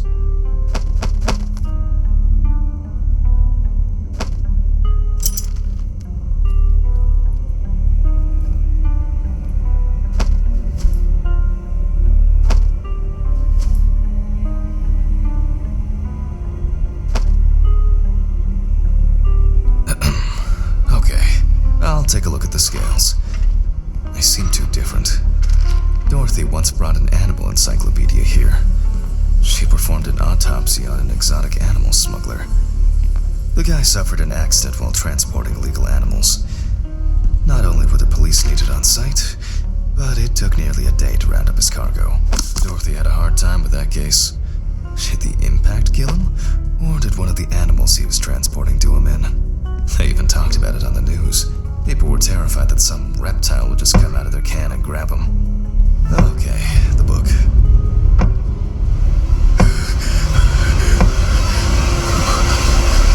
Who is this? Alright. Which page was it? Local wildlife. I bet I'll find something here. Oh, that was quick. I wouldn't have... Not this area, but who knows. Nile crocodile. No way. I would expect something... What kind is this? Oh, yes. I only need to concentrate on the crocodile chapter.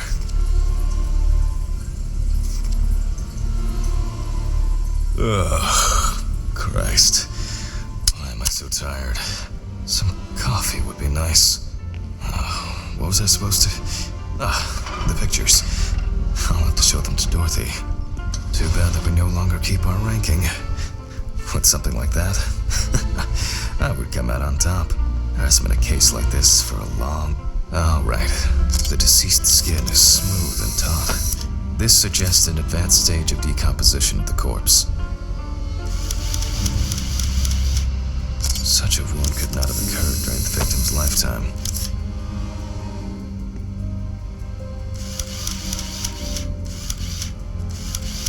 It's unlikely that a human would make such a wound.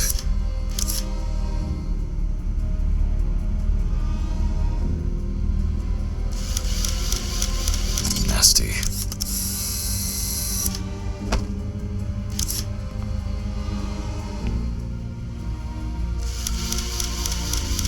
This wound appears to have been made by a sharp instrument.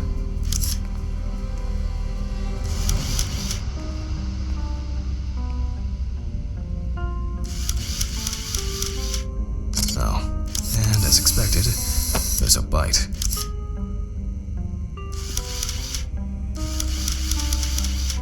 Evans couldn't have tied himself up like that. It looks like some sort of attack or kidnapping.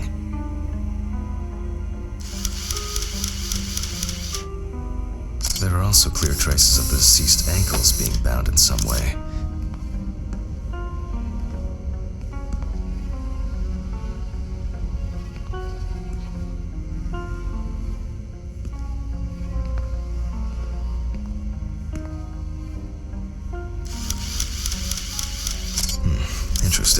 This needs to be investigated further.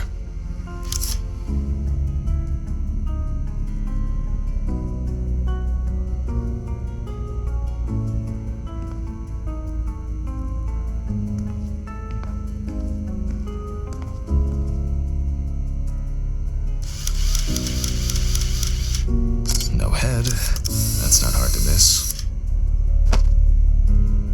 I need to gather my thoughts together. And look at these photos. It seemed... I wonder whether the I should inspect the work of animals can be like torn meat. But I can't tell from the photo what animal did this.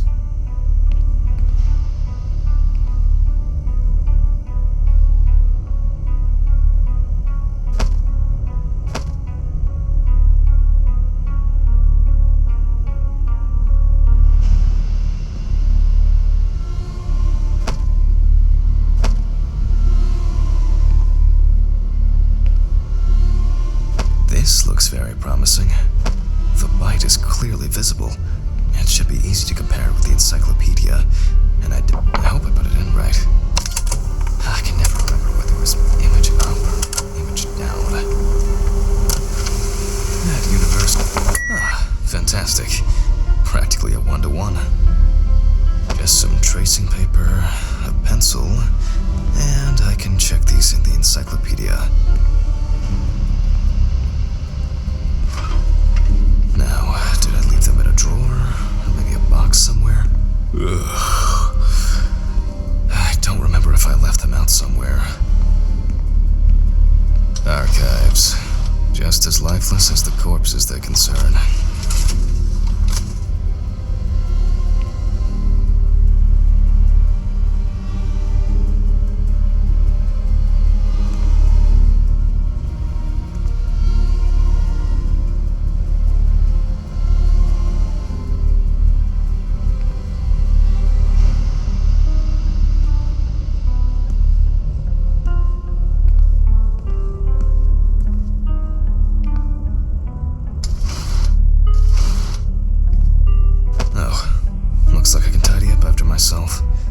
Sometimes.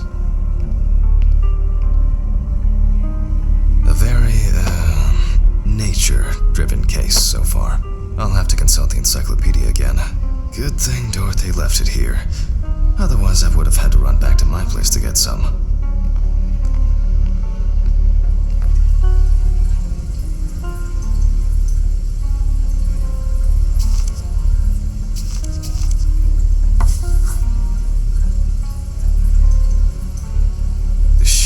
Appears correct, but not the teeth. That's not it. It makes sense. This would also explain the mold found in the clothes. It turns out that some of the wounds can be safely blamed on local alligators. However, we cannot blame them for the decapitation. It's not these animals we should be afraid of here. I should make some notes and start the autopsy.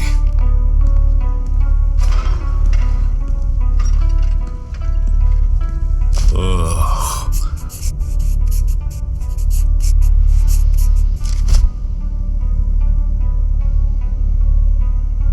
And look, several stab wounds of varying depth and circumference.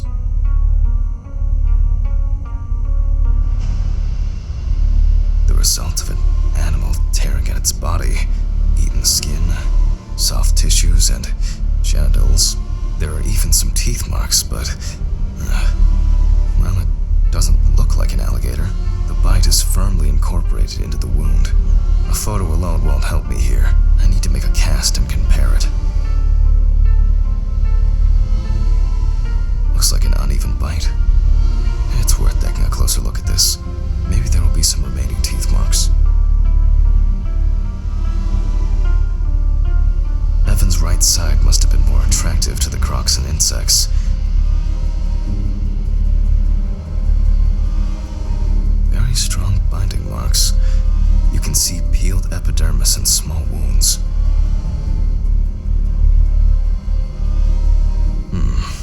The imprints are quite deep and even.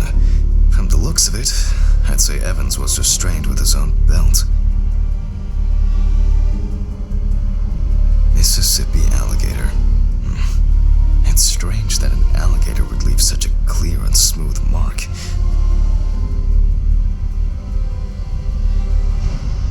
It doesn't look good. Evans wasn't decapitated with one cut.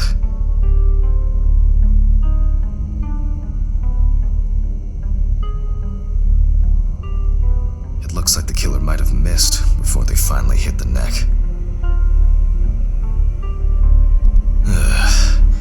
There's no end to playing zoologist today. I need a tool with dental impression cement. Can I find it here? No. It's probably lying somewhere around in the lab. I hope the cement hasn't expired.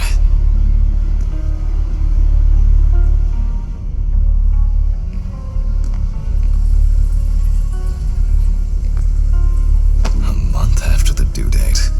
That could be worse.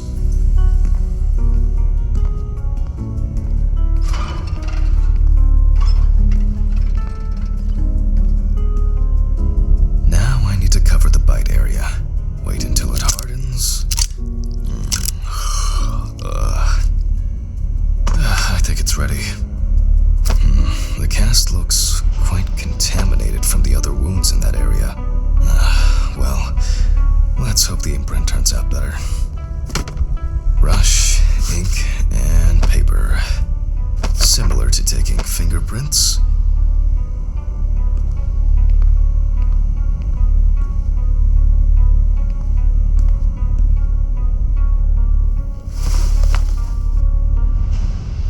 Over the area, and put a piece of paper on it. That's very strange. I'll run it through the facts and check it on the computer. I really don't want to believe what I'm seeing.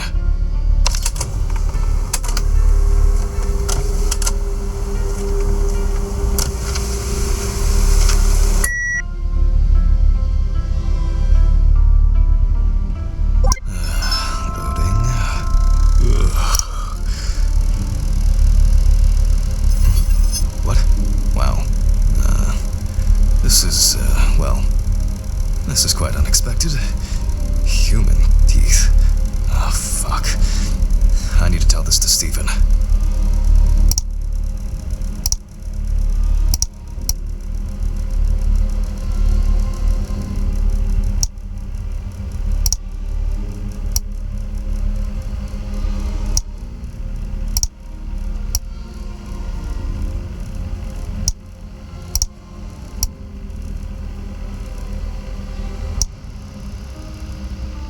Loading.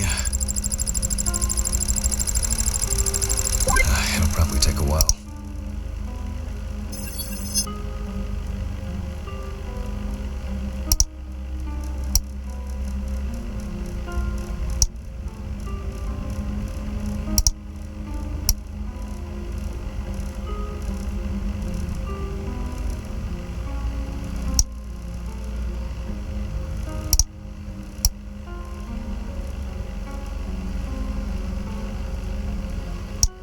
Loading.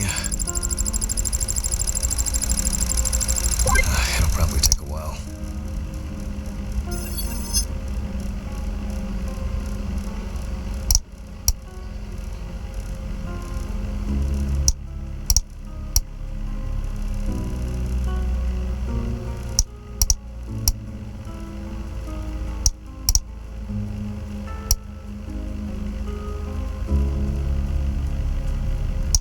Loading. It'll probably take a while.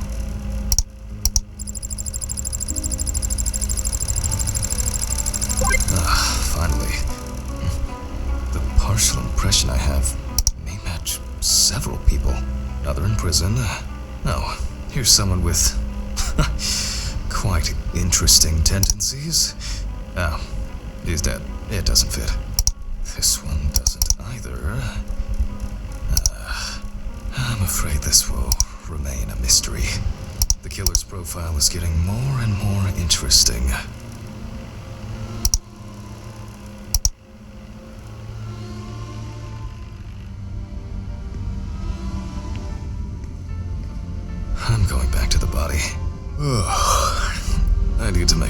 before I start the dissection. You can see that the tools, they look quite shallow. Someone must have inflicted this wound. Maybe...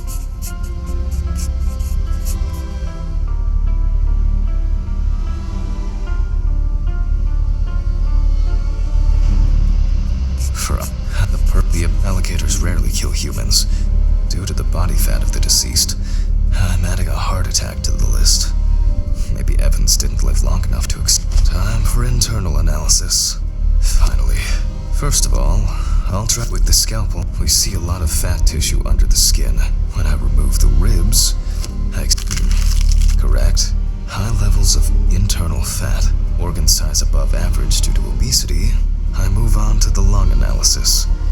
The deceased smoked cigarettes, but more importantly, you can see that the lungs have clearly suffered severe trauma. The lung parenchyma is abnormal with diffuse hemorrhage.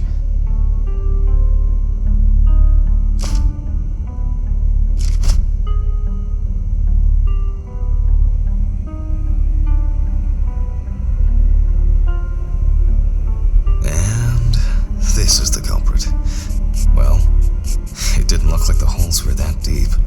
Such hemorrhage could have been caused by hitting the chest with a blunt. Open pneumothorax should be added to this.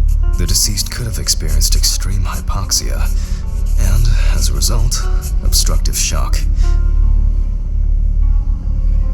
I wonder what the heart looks like. The organ is enlarged with but similarly to the lungs, there is a trace of puncture with a sharp object. In pneumothorax, the heart rate increases. In the event of such a wound, this would mean bleeding out faster and more. In turn, a sudden increase in the amount of fluid in the pericardial cavity could lead to cardiac tamponade, which is also a life-threatening condition.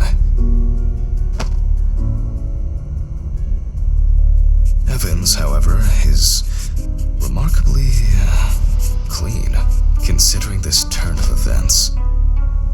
The organ is fatty and enlarged. The beginnings of cirrhosis are obvious. Well, that's it.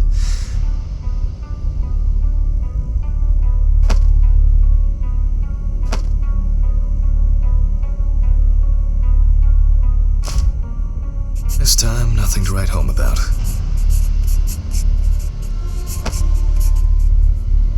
So, I proceed to carefully remove the stomach.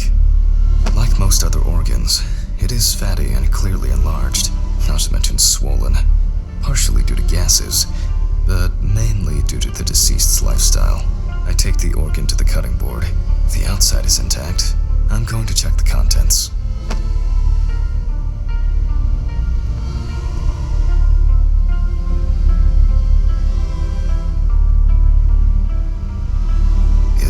Sounds like there's an unusually large amount of undigested, and now, blood. Evans had to swallow it due to his injuries, which means he was still alive when he was brutally wounded in the chest.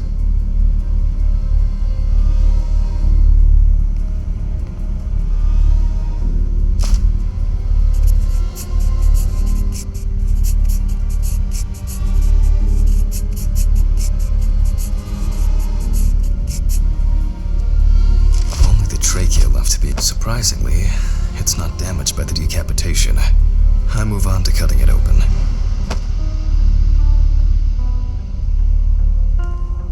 Okay, I carefully cut, and blood, just as I expected. Heavens, not only... looks like I can wrap this up. Let me tie this together.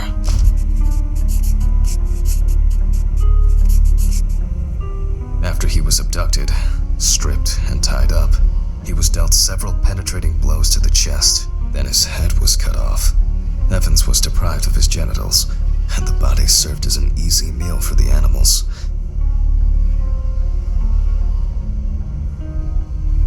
Even though there are a lot of injuries on the body that could cause death, it was the decapitation that ended Evans' life.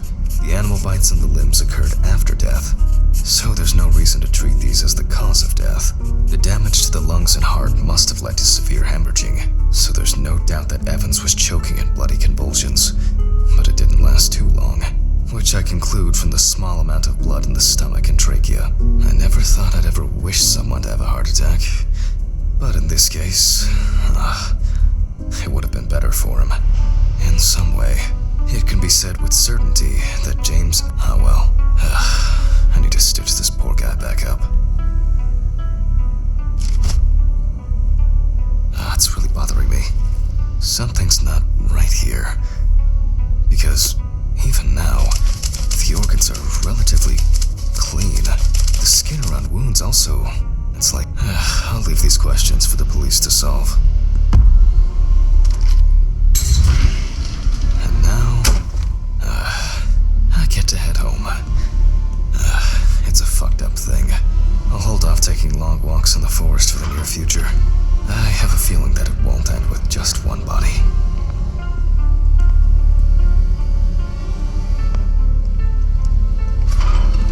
Good night, Mr. Ridley. The body's ready to be picked up. Sure. Good night. I think it's the first time in a long time that I finished work at a decent hour. Oh, come on. Fuck! When did I get a flat tire? What the fuck? Oh, come on. This is impossible. What's this? Fuck. I'm going to Ridley's. Maybe he saw something.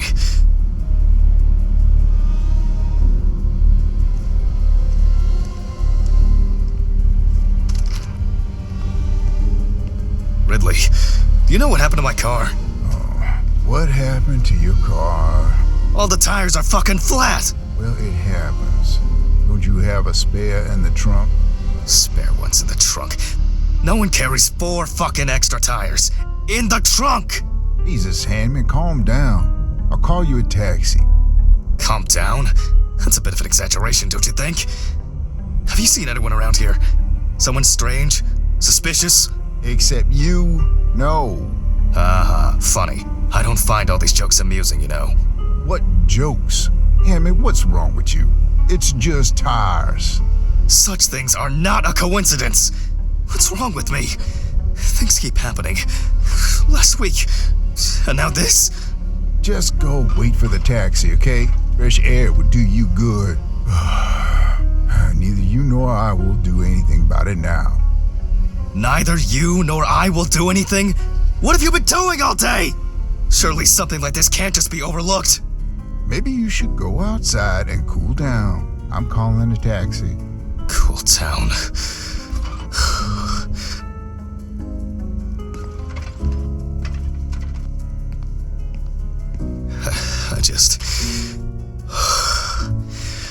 I just want to sleep.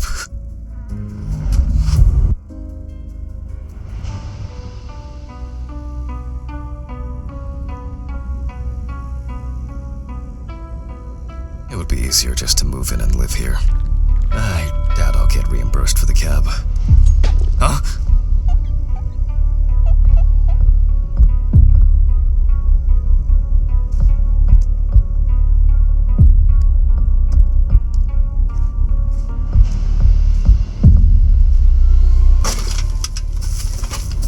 Hello?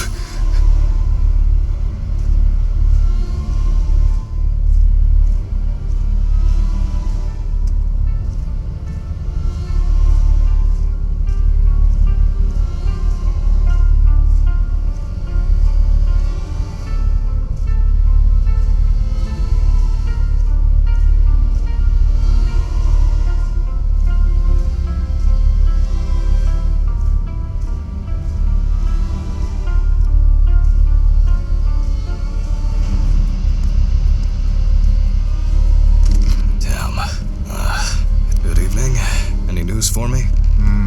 About my car? You know, the flat tires? No. No, what? Have you checked the cameras? Anything? Handman, I cut my teeth working in prison. I know what to do. What? There were no strangers hanging around. Maybe you ran over something. What? All the tires? Why, possibly. You can congratulate yourself. Christ. You should try sleeping more. You've been kind of out of it lately. That's the first bit of sense you've made all evening. Good.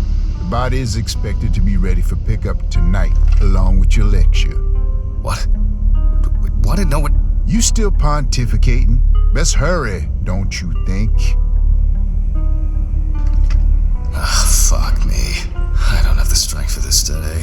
Have I taken my... I need to focus. Fuck. Okay. One by one, Jack. Take it easy. A burning issue indeed. Then I'll move on to the body. Shit. The lecture. I almost forgot. I'm gonna need the camcorder. This is making me nervous.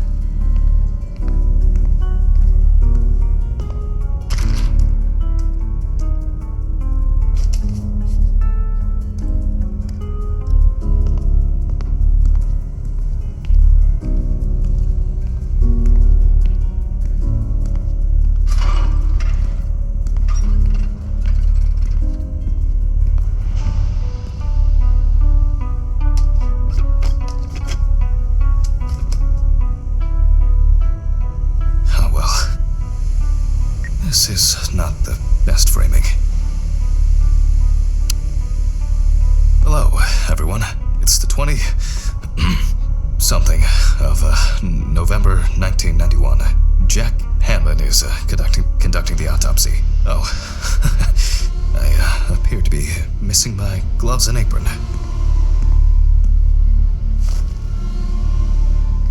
Yes, you already know the drill. So, the body is on the slab. Let's see what the police uncovered first. So, the victim is from... The exact cause of the fire has not yet been determined. However, it is known that the fire started in the deceased's apartment, where the most damage was reported. The body was not found until the next morning. The tenant was naked, charred, and with severe burns. The owner of the apartment asked about the deceased. He was surprised anyone even lived there. The deceased was sitting in an armchair near the TV. Pieces of pornographic material, an ashtray, melted video cassettes, and several bottles of so-called poppers were found in the vicinity. It's difficult to assess whether any escape attempts were made. Firefighters indicated that it was probably the large quantity of poppers found near the deceased and rapid spread of the fire. Well, that's our basic question. Whether the death occurred as a result of fire, or whether he was dead before it. As you can see, the body is in quite an unusual pose. For the purpose of photographic documentation, we'll leave it like that for now.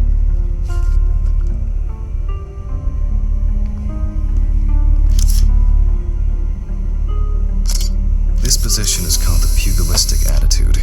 This is due to the influence of high temperature on the muscles. The fire reaches the skin first, then the soft tissue, until the skeletal muscles are exposed. Coagulation occurs in exposed muscles due to their fibers shrinking.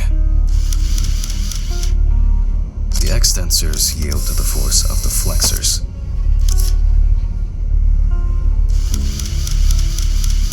The muscles contract and contract until the limbs become flexy and deformed. The upper ones are characterized by a triple bend, similar to a boxer holding his hands in front of him. Just 10 minutes will do it. 10 minutes for the muscles and tendons to contract. In the end, we're all just walking meat.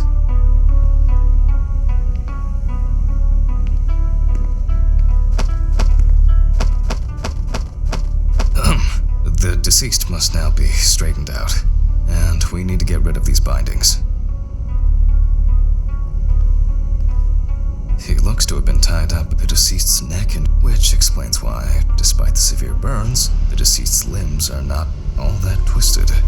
That's better. It's easier to straighten him now. Without taking out the magnifying glass, We already know that the deceased's skin is heavily charred and cracked.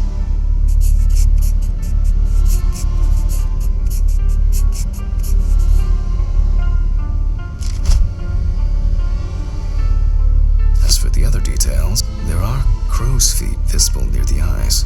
Upper lip reveals front teeth. One of the incisors is broken. There's soot in the nostrils.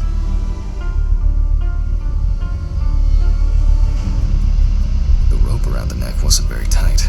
I don't see it leaving a mark on the skin.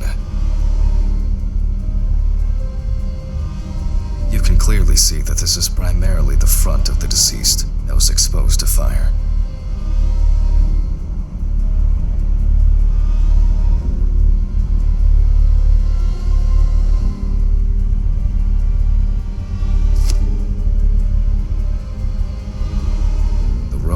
Around the wrists are deep and clearly visible. The victim sat in the chair the whole time, hence his back being in much better condition than this extremely burned area.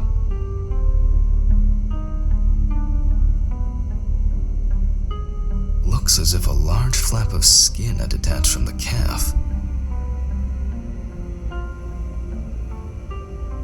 The rope at the man's ankles was tied much tighter and more precisely than the one around his wrists. All in all, quite a lot can be deduced from this external examination.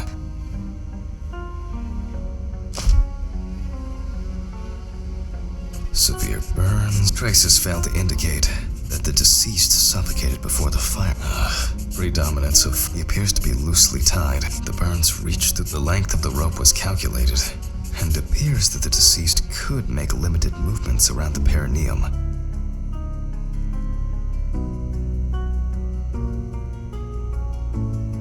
The tissue of the mouth was heavily burned as well. The teeth, however, perhaps the deceased lost a tooth, attempting to bite through the rope. I will assess the extent of possible poisoning and burning in a moment. First, I'll try to establish. Due to the amount of charring, we are unable to collect the victim's fingerprints. Visual identification is also out of the question. You can probably guess what options we are left with. You guessed it, a dental impression. For this, I need impression trays and alkanate material. Okay, it's going well. I should be able to get this done in time. Maybe in this drawer. I'll warm this up in my hands.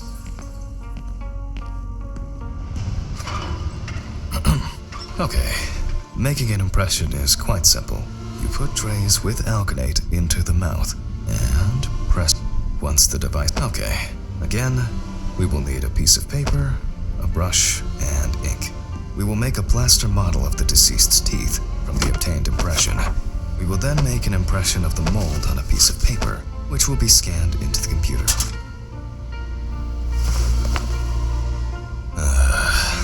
You see, it seems so simple, and yet laborious.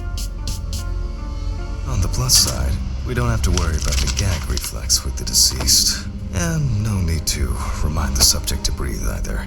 At least he's saved the high costs of orthodontic treatment.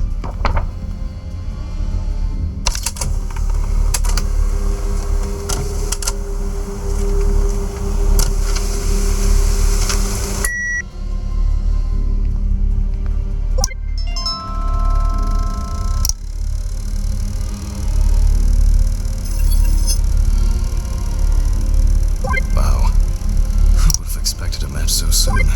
Well, the deceased is Richard Jacobson, 47 years old. He had a criminal record and was recently in court for... Oh, wow. For not returning a videotape to the rental shop. Oh, Jesus. Okay, I'll add some details to the clipboard. Okay, and we can move on to dissecting the body. This time, I'll go straight for the loppers. I'll slice it piece by piece. Let me start here. I push hard several times.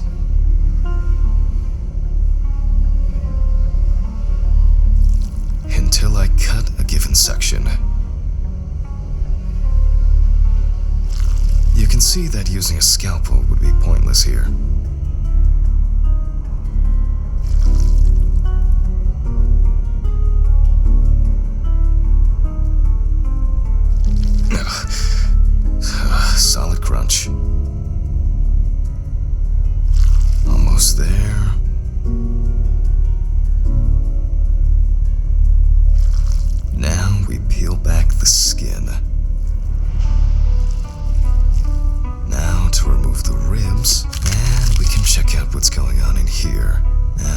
see that a lot has happened. In fact, the entire abdominal cavity is flooded. Blood and other fluids have seeped from the blood vessels, flooding the abdomen and chest areas. We have to get rid of this. I'll go get a cup or a ladle.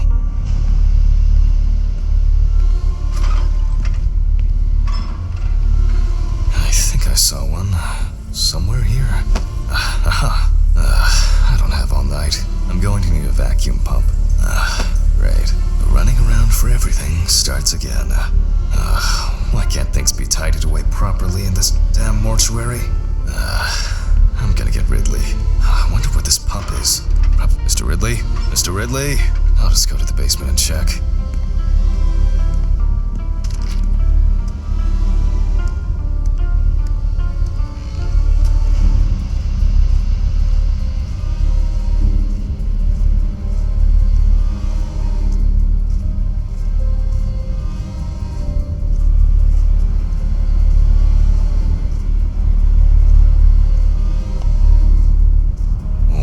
Rusty scrap.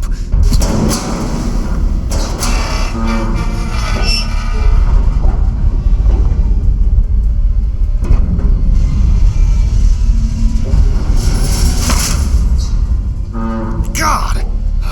Where is this infernal machine?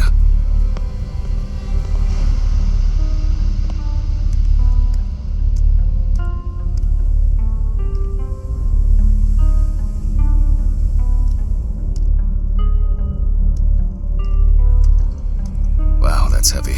Can I fit through the door with this?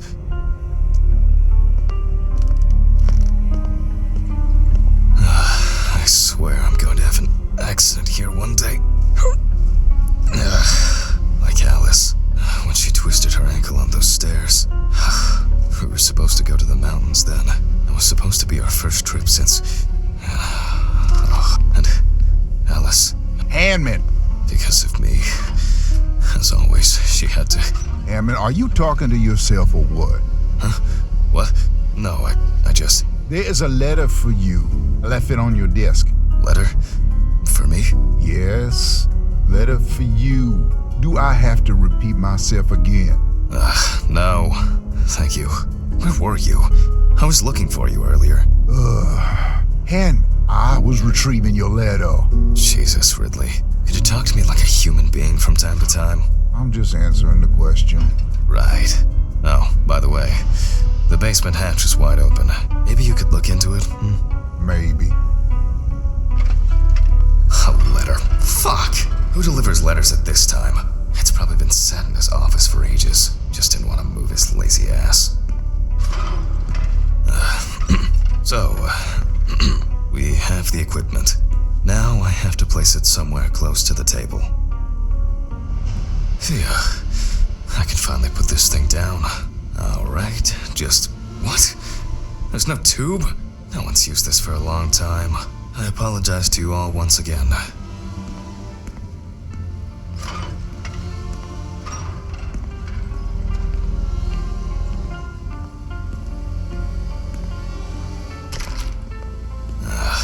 These lockers could contain... screw it. There might be something in here. Yep. I'm sure I wrote the code down on a piece of paper.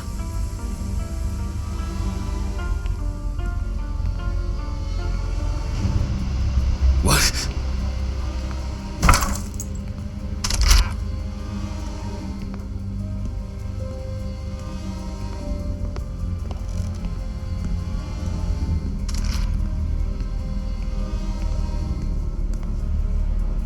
Aha. 3649. Okay. 3649. 3649. 3749. 3794.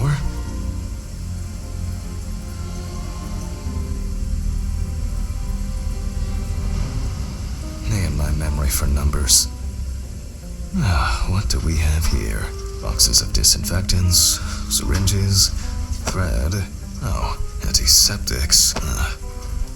Maybe I should take it to the office.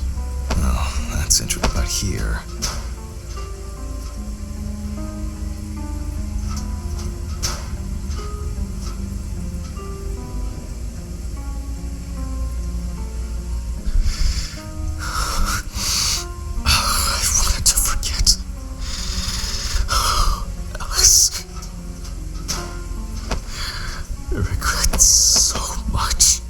every day. Every fucking day. I can't take it anymore. Oh, God. Please.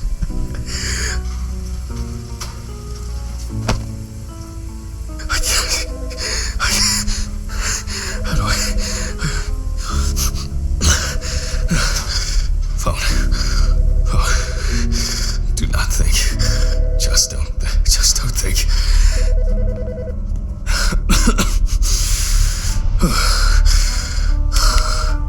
Office of the Medical Examiner, Pete'sville. Oh, Jack.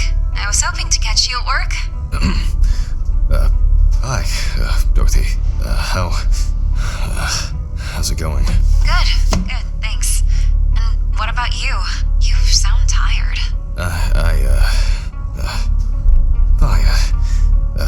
Tiring day at work. That's it. You scared me last time we spoke. I'm sorry. I didn't want to cause any trouble and say what I said. Jack, it's alright. You're not causing any trouble. I'm not surprised at all that. No, really. I mean it. Sorry. I just... I'm fed up with myself. You should take care of yourself. Didn't you say you wanted to stay at home longer? To rest? You know I pick up the slack at work. No, I didn't. I can't. I don't want to be there. Well, why not consider taking a trip, Jack? Dorothy, please. I really don't have the energy for this today. No, I just wish. Stop it. Why are you calling? Reminder about annual drug testing. I figured you probably didn't remember. Oh, yes. I've, had a lot going on. I, even forgot my own birthday. Leave your samples at reception on your way home. Someone will pick them up from Ridley in the morning. Probably Steven or someone else at the station. Sure. I'll try not to forget. Okay, well, Jack? Try not to do anything stupid, okay? Alcohol, your medication. No, you shouldn't. I have it all under control. I should be getting back to work. The results should be in tomorrow. Annual drug testing. I'll take care of it before I go home. There's been a bit too much going on lately.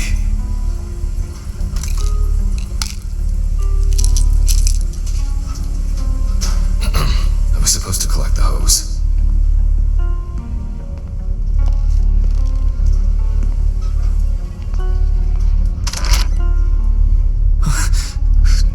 Did I imagine something?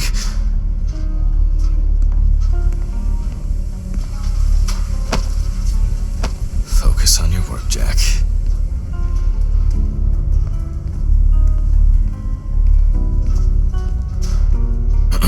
All right. Here I am. I hope that was the last long break in this session. So, let's connect the tube.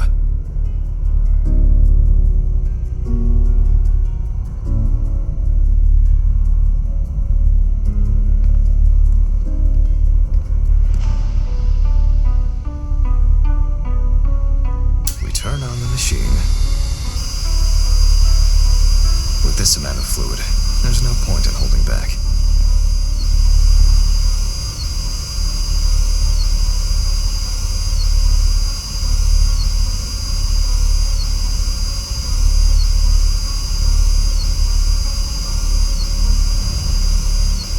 Still a few nooks and crannies left.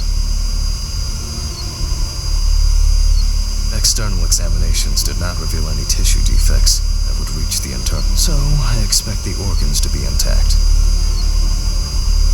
In a way, it's quite extraordinary.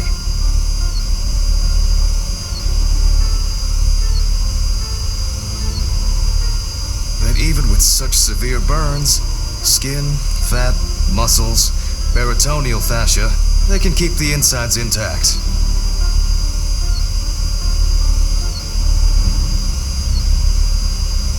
The organs are all present and correct.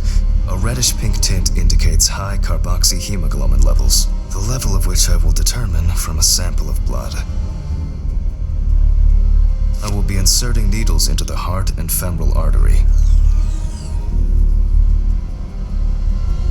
This will allow us to determine whether death occurred before or after the fire.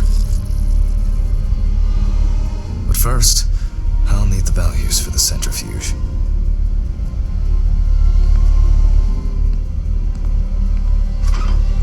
Ugh, I feel like I've been here forever.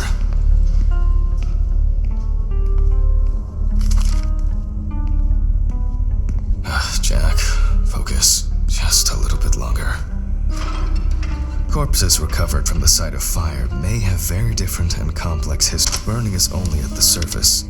Underneath, it may be a heart attack, stroke, or pulmonary This particular case appears quite basic.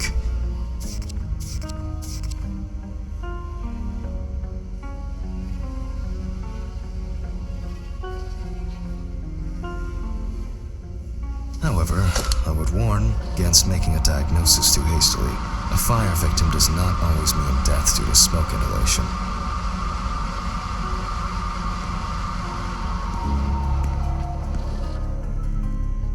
The centrifuge has completed its cycle.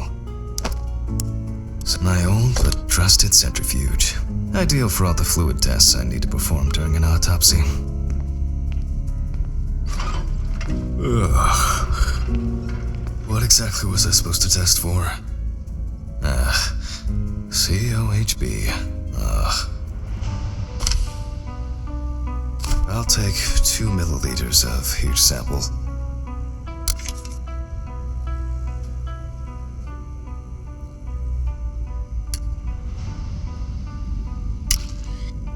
Ugh.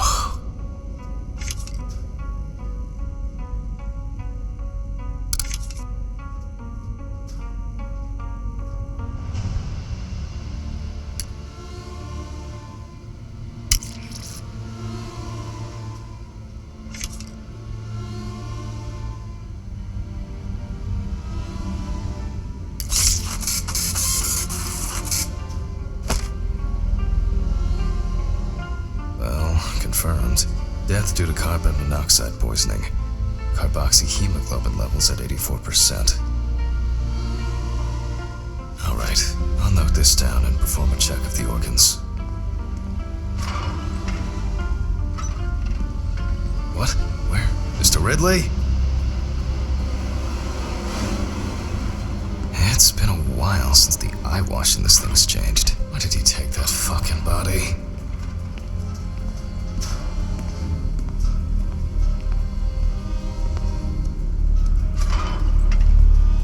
You take the body? What body? Well, the body, you know, from the autopsy room. Christ, him.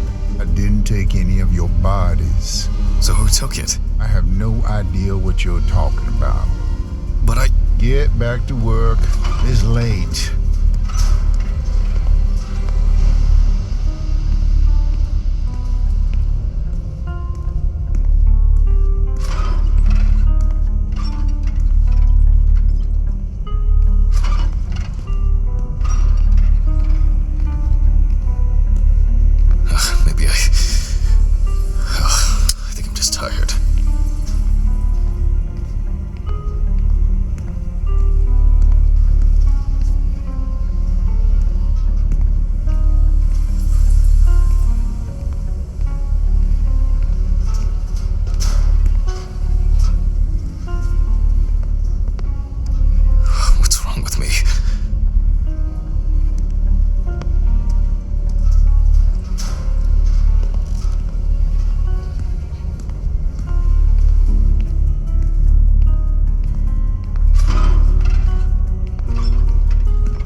We can now be sure that the carboxyhemoglobin concentration was fake. The organ has a reddish pink tint, which results from the concentration of COHB and general congestion of the organ. Other than that, I can cross this off my list now.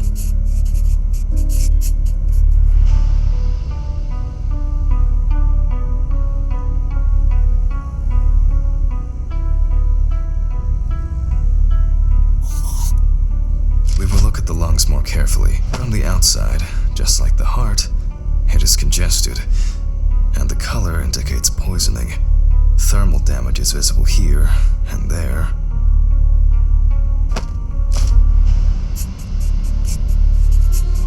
Enough of the external exam. It's time to grab the knife and dissect the lungs. I need to check for any obstruction, burns, or clots. Jesus.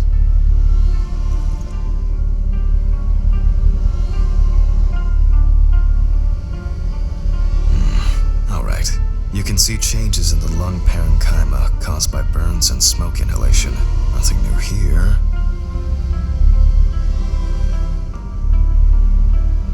So let's complete the notes.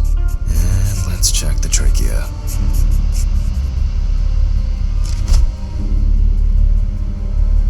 The color is the same as the rest of the organs. Significant congestion.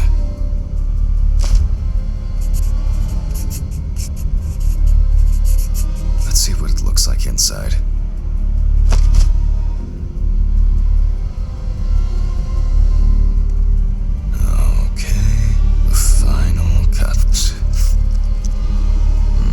Visible burns inside, out of soot. Looks like our subject was in the thick of the fire. Let's deal with the final notes, and we're ready to go. I considered the direct cause of death to be severe carbon monoxide poisoning, leading to extreme hypoxia of the body. The extreme burns on the deceased's body and respiratory tract indicate that he must have been surrounded by fire.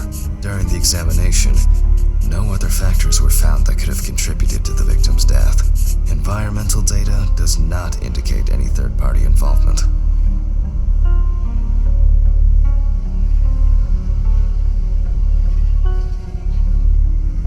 Just need to add my John Hancock and sew up the body.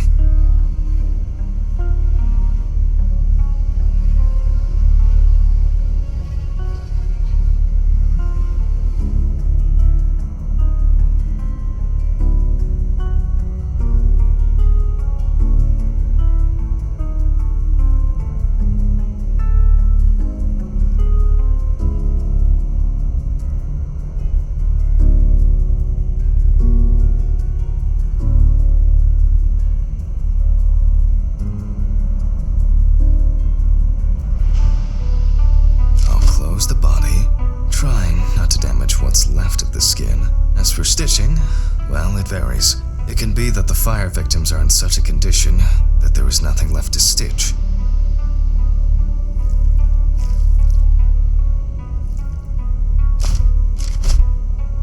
So for this job, a thicker needle and heavy-duty thread.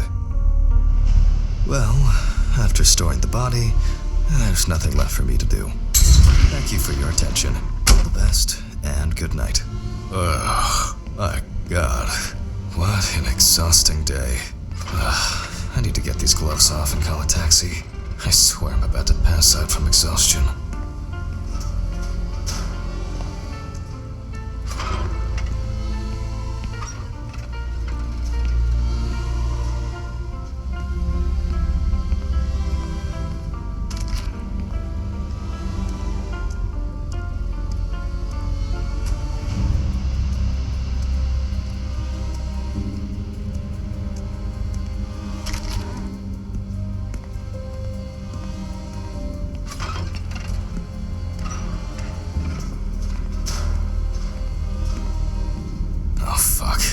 Sample on. Okay, this is it.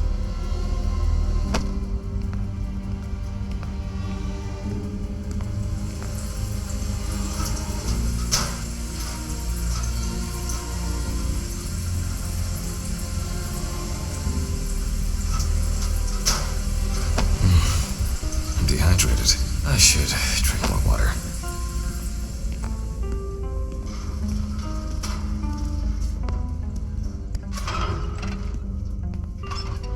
As expected, sleeping like a log. I'm jealous.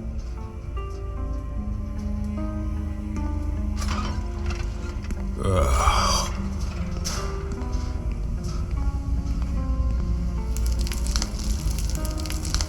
Fuck! What's going on here?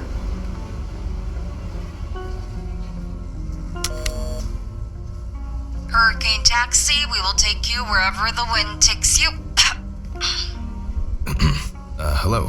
I would like to order a taxi to 574 Presley Street. Okay, hun. All of our drivers are busy at the moment. Best I can do is within the next hour.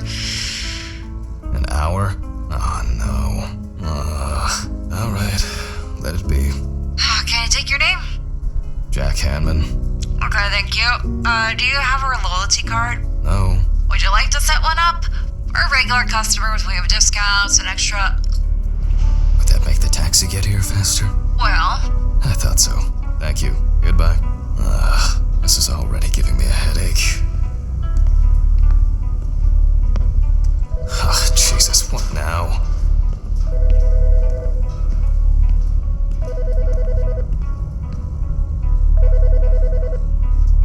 Yes, how can I help you?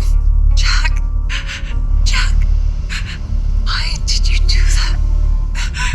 Why did you do that? Why did you do that? Oh my God! What was that? What the fuck?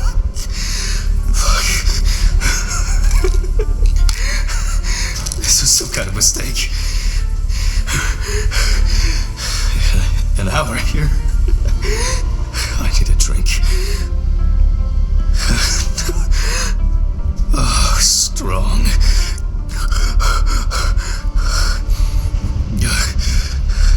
Everything's spinning.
Too far this time.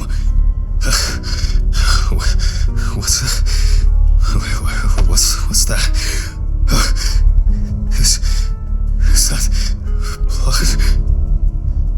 Oh God, what's happened? Oh, Mr. Ridley?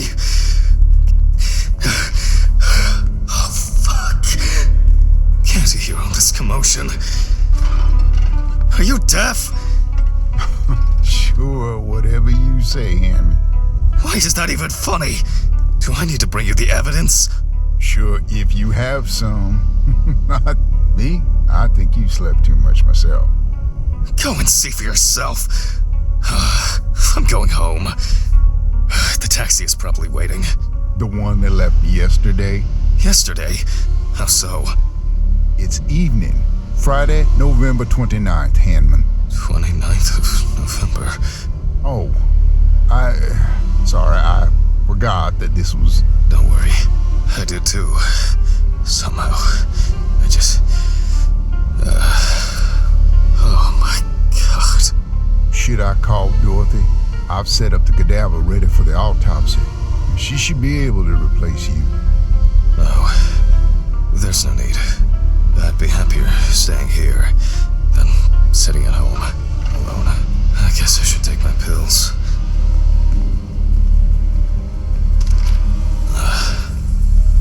I should go to the cemetery later, but not today. To forget the most important of things. Every fucking time. Oh my God. Alice, no. It's only just... Oh, I'm so tired. It's November 29th, year 1991. The autopsy is performed by Dr. Jack Hanman.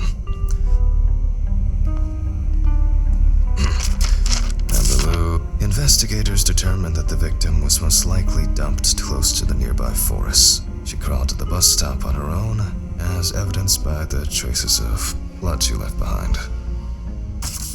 According to the information provided by the aforementioned friend, the car belonged to the Hurricane Taxi Network.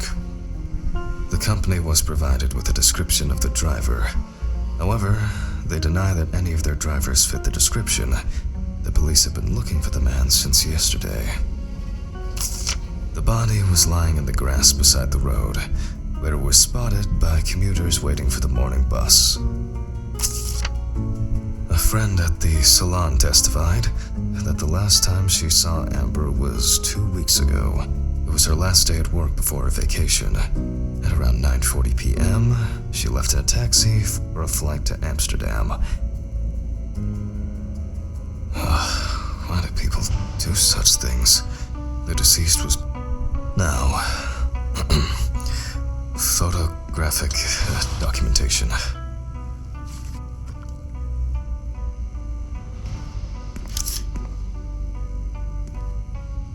The deceased's skin is extremely pale. No livor mortis is visible.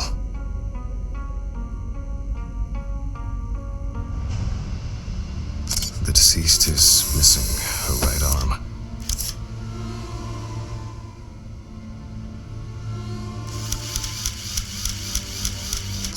The deceased is caked in dirt and mud.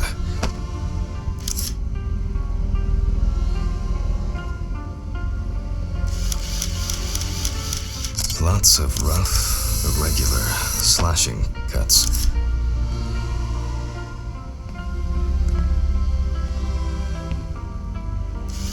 The deceased is also missing her left leg.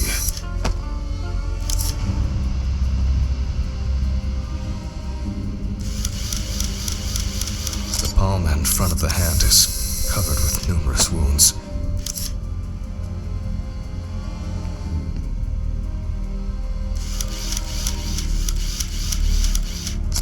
Extensive hematoma on the victim's forehead.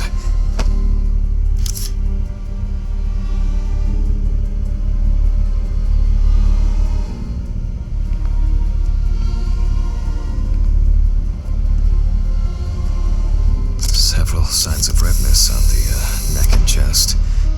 You can see that Alice has been through a lot.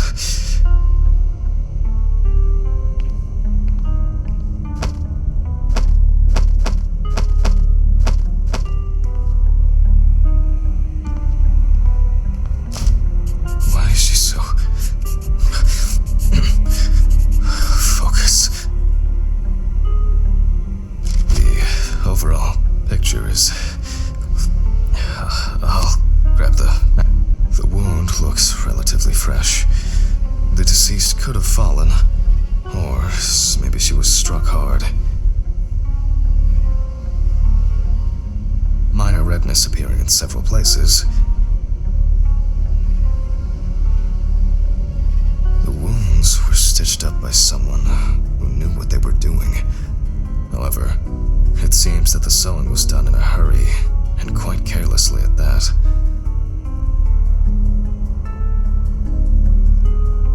There are no signs of internal bleeding, detectable through an internal examination.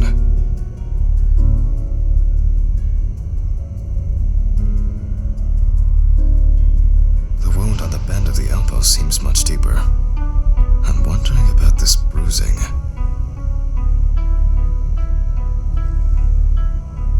Both the arm and leg were taken all the way to the joint. The perpetrator used a scalpel, but the cut line itself looks jagged.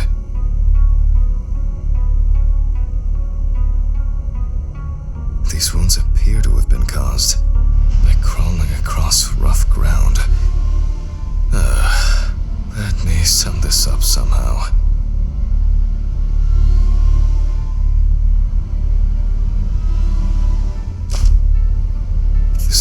Some of the stitching does. We do not know the exact circumstances of the wounds or the conditions in which the deceased was kept. Infection could have set in. Even if that wasn't fatal, it would severely weaken an already strained body, says the home. Cases like these can be strong and clear traces of tape.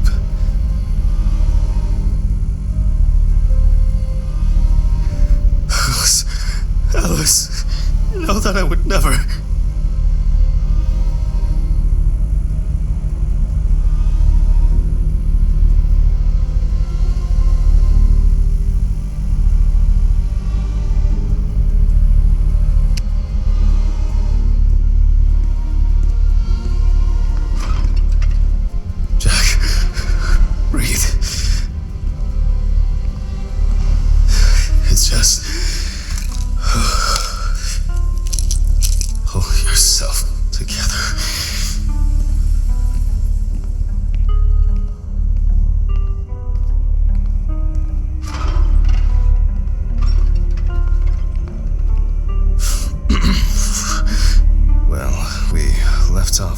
Traces of the dramatic fight for survival.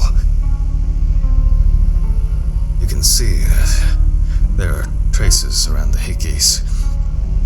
Most likely saliva. The perpetrator was obviously looking for an opportunity to fulfill his paraphilia.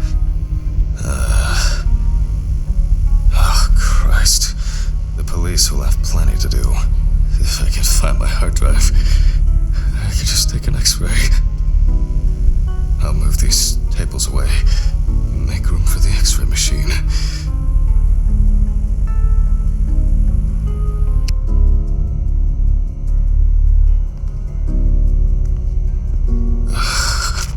Maybe Dorothy should take over for me today. I keep wandering off in my thoughts.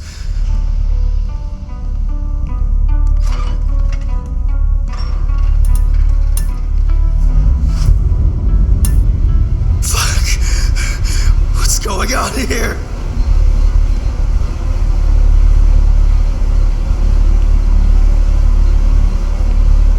I'm so sorry. This can't be happening. It wasn't me. Please. No, this isn't happening. Have I lost my mind? I must have gone crazy. Oh, here it is. Huh? Cases like these can be extremely disturbing. These bulbs need changing.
They all know. Huh? Did you answer your phone? Telephone? What phone? They all know. Huh? The phone rang a few minutes ago. I didn't hear anything. For you to take medicine. How so? For you to get results. Yeah. I'll call them back.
this old thing would have tripped the breaker. Alright, I just need to take the hard drive to the lab. I'll print the image and... I need to check the frontal bone, crystal galley, aneurysm, internal auditory canals, Alice, ethmoid and frontal sinuses. Why did this have to happen to her? The greater and lesser wings of the sphenoid bone and... Drive connected. Now, just to upload the image. And now I can print it. It looks like... Why can't I see the wound? I need to look at this in the light box.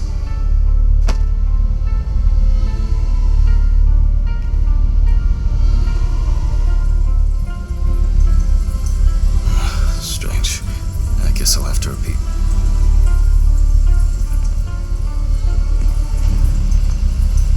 Let there be light. Damn. I knew this luck wouldn't last. I almost believed that this would go off without a hitch tonight. Off to the storage room I go.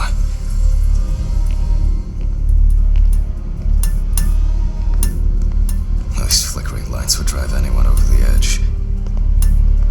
And now it's all broken. Great. Fuck. Don't you wish? I'll need the flashlight and to find Ridley for help.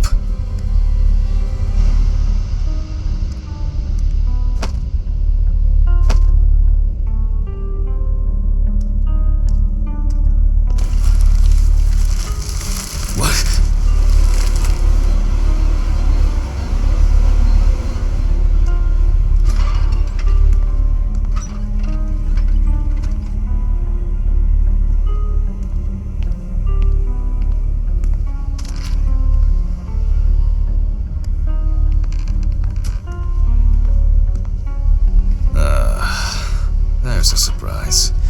Why is it that whenever I need Ridley for something, he magically disappears into the ether? Oh my god. Oh, alright. What now? I'll start the generator in the shed. Maybe it's been left unlocked. For once, Ridley's carelessness will be useful. It's getting cold. It must have rained earlier. And it looks like it won't be as simple as I hoped.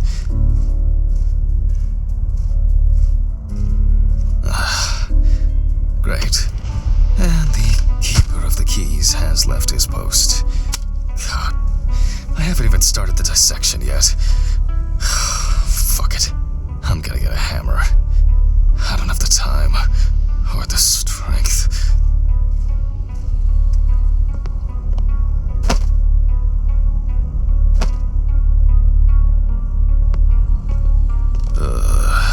Jesus, I'm feeling dizzy. I'm exhausted.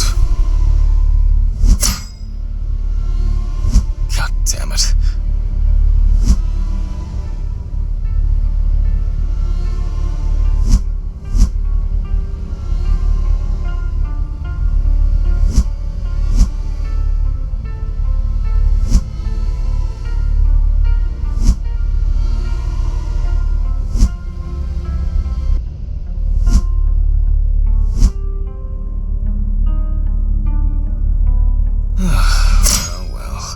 Something new in this shithole. Something's missing here? Some kind of switch? Or a crank? Oh no. There's so much shit in here.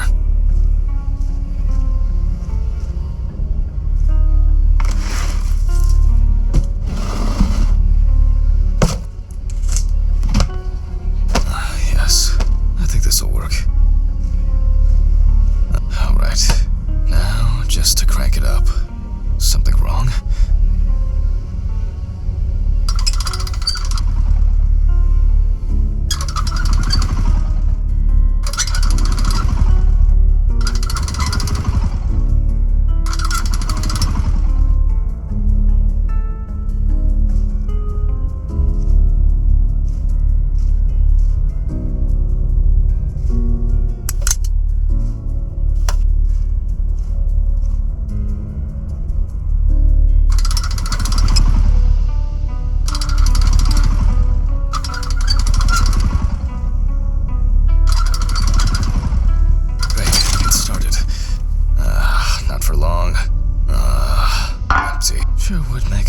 Nice decorative ornament for the garden, though.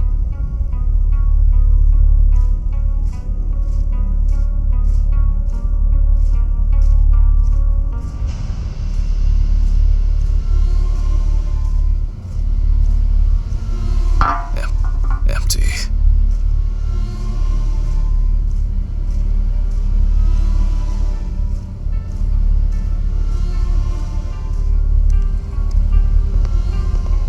Nothing inside. Nothing. Just emptiness.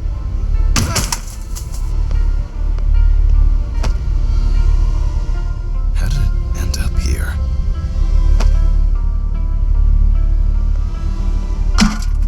Finally. I'll just start this thing and call Dorothy.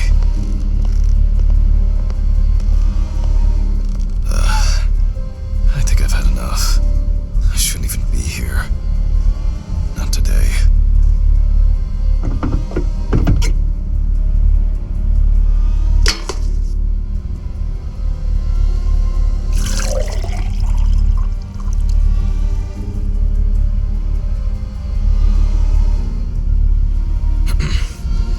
I guess that's enough. Nice. Another empty jerry can to add to the collection. At least it's...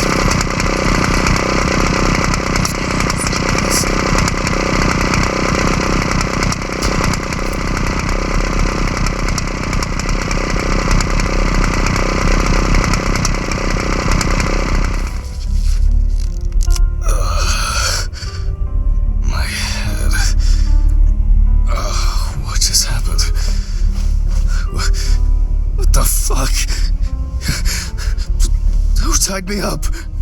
It's only for a moment. Sorry, man. Steven, what the fuck do you mean? Think I hit you too hard with that shovel. Oh, haha, great fucking joke. Untie me now.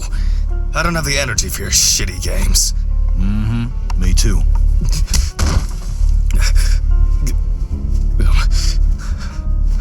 I don't understand. Steven, what do you mean? This has got to be some kind of mistake. You, and your moaning, you and your problems. You're not the victim here. But... Shut up! Can you shut your mouth for just one fucking second? To me, you are just a murderer. But... What? What? Knocked down? You thought I didn't know anything? I don't have any idea what you're talking about! Steven! My poor sister. Even now, you can't muster up any courage, any honesty. You disgust me. I suspected you from the beginning. As soon as I found out that Alice is dead, I knew it was you. Tumors, aneurysms, unexplained circumstances. Who are you trying to fool? For God's sakes, you're a doctor! Steven, no. It doesn't work like that. Shh! I haven't finished talking. Why did you lie, Jack? Why didn't you say anything? You confessed! I knew I had to do something about it myself. Any of this making any sense yet? Threats? A ring? Photos? Red Pete on the loose? He died in that accident, by the way. You sick fuck. Yes, I am. You've no clue just how much. Oh, I'm on some fantastic fucking drugs for it. Only, I've been slipping them to you. I was hoping to break you down, that you'll be pushed into doing something drastic to yourself, and I'll just stand there and watch. Her tumor was incurable. That's a filthy lie. This... It was only a matter of time. Again, lying! I saw the scans. You know what? I think I've had enough of your bullshit. All right. Okay. I lied, but hear me out. We had an argument that day. Worse than usual. I was drunk. And I was angry. There was a fight. I pushed her. I pushed her against the wall. She hit her head and she fell. She fell. Yes. Just like that. Limp and lifeless. I panicked. I thought, I don't know. I didn't think at all. I was afraid I had caused it. That someone will accuse me. That it'll be the end of my career. When I called an ambulance, it was too late. Way too late. It wasn't an accident. And then I lied. I said that's how I found her.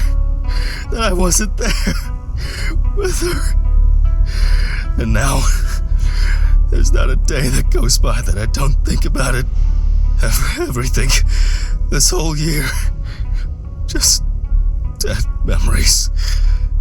As if I didn't exist at all. Since that day. Fuck, here we go again. Even now.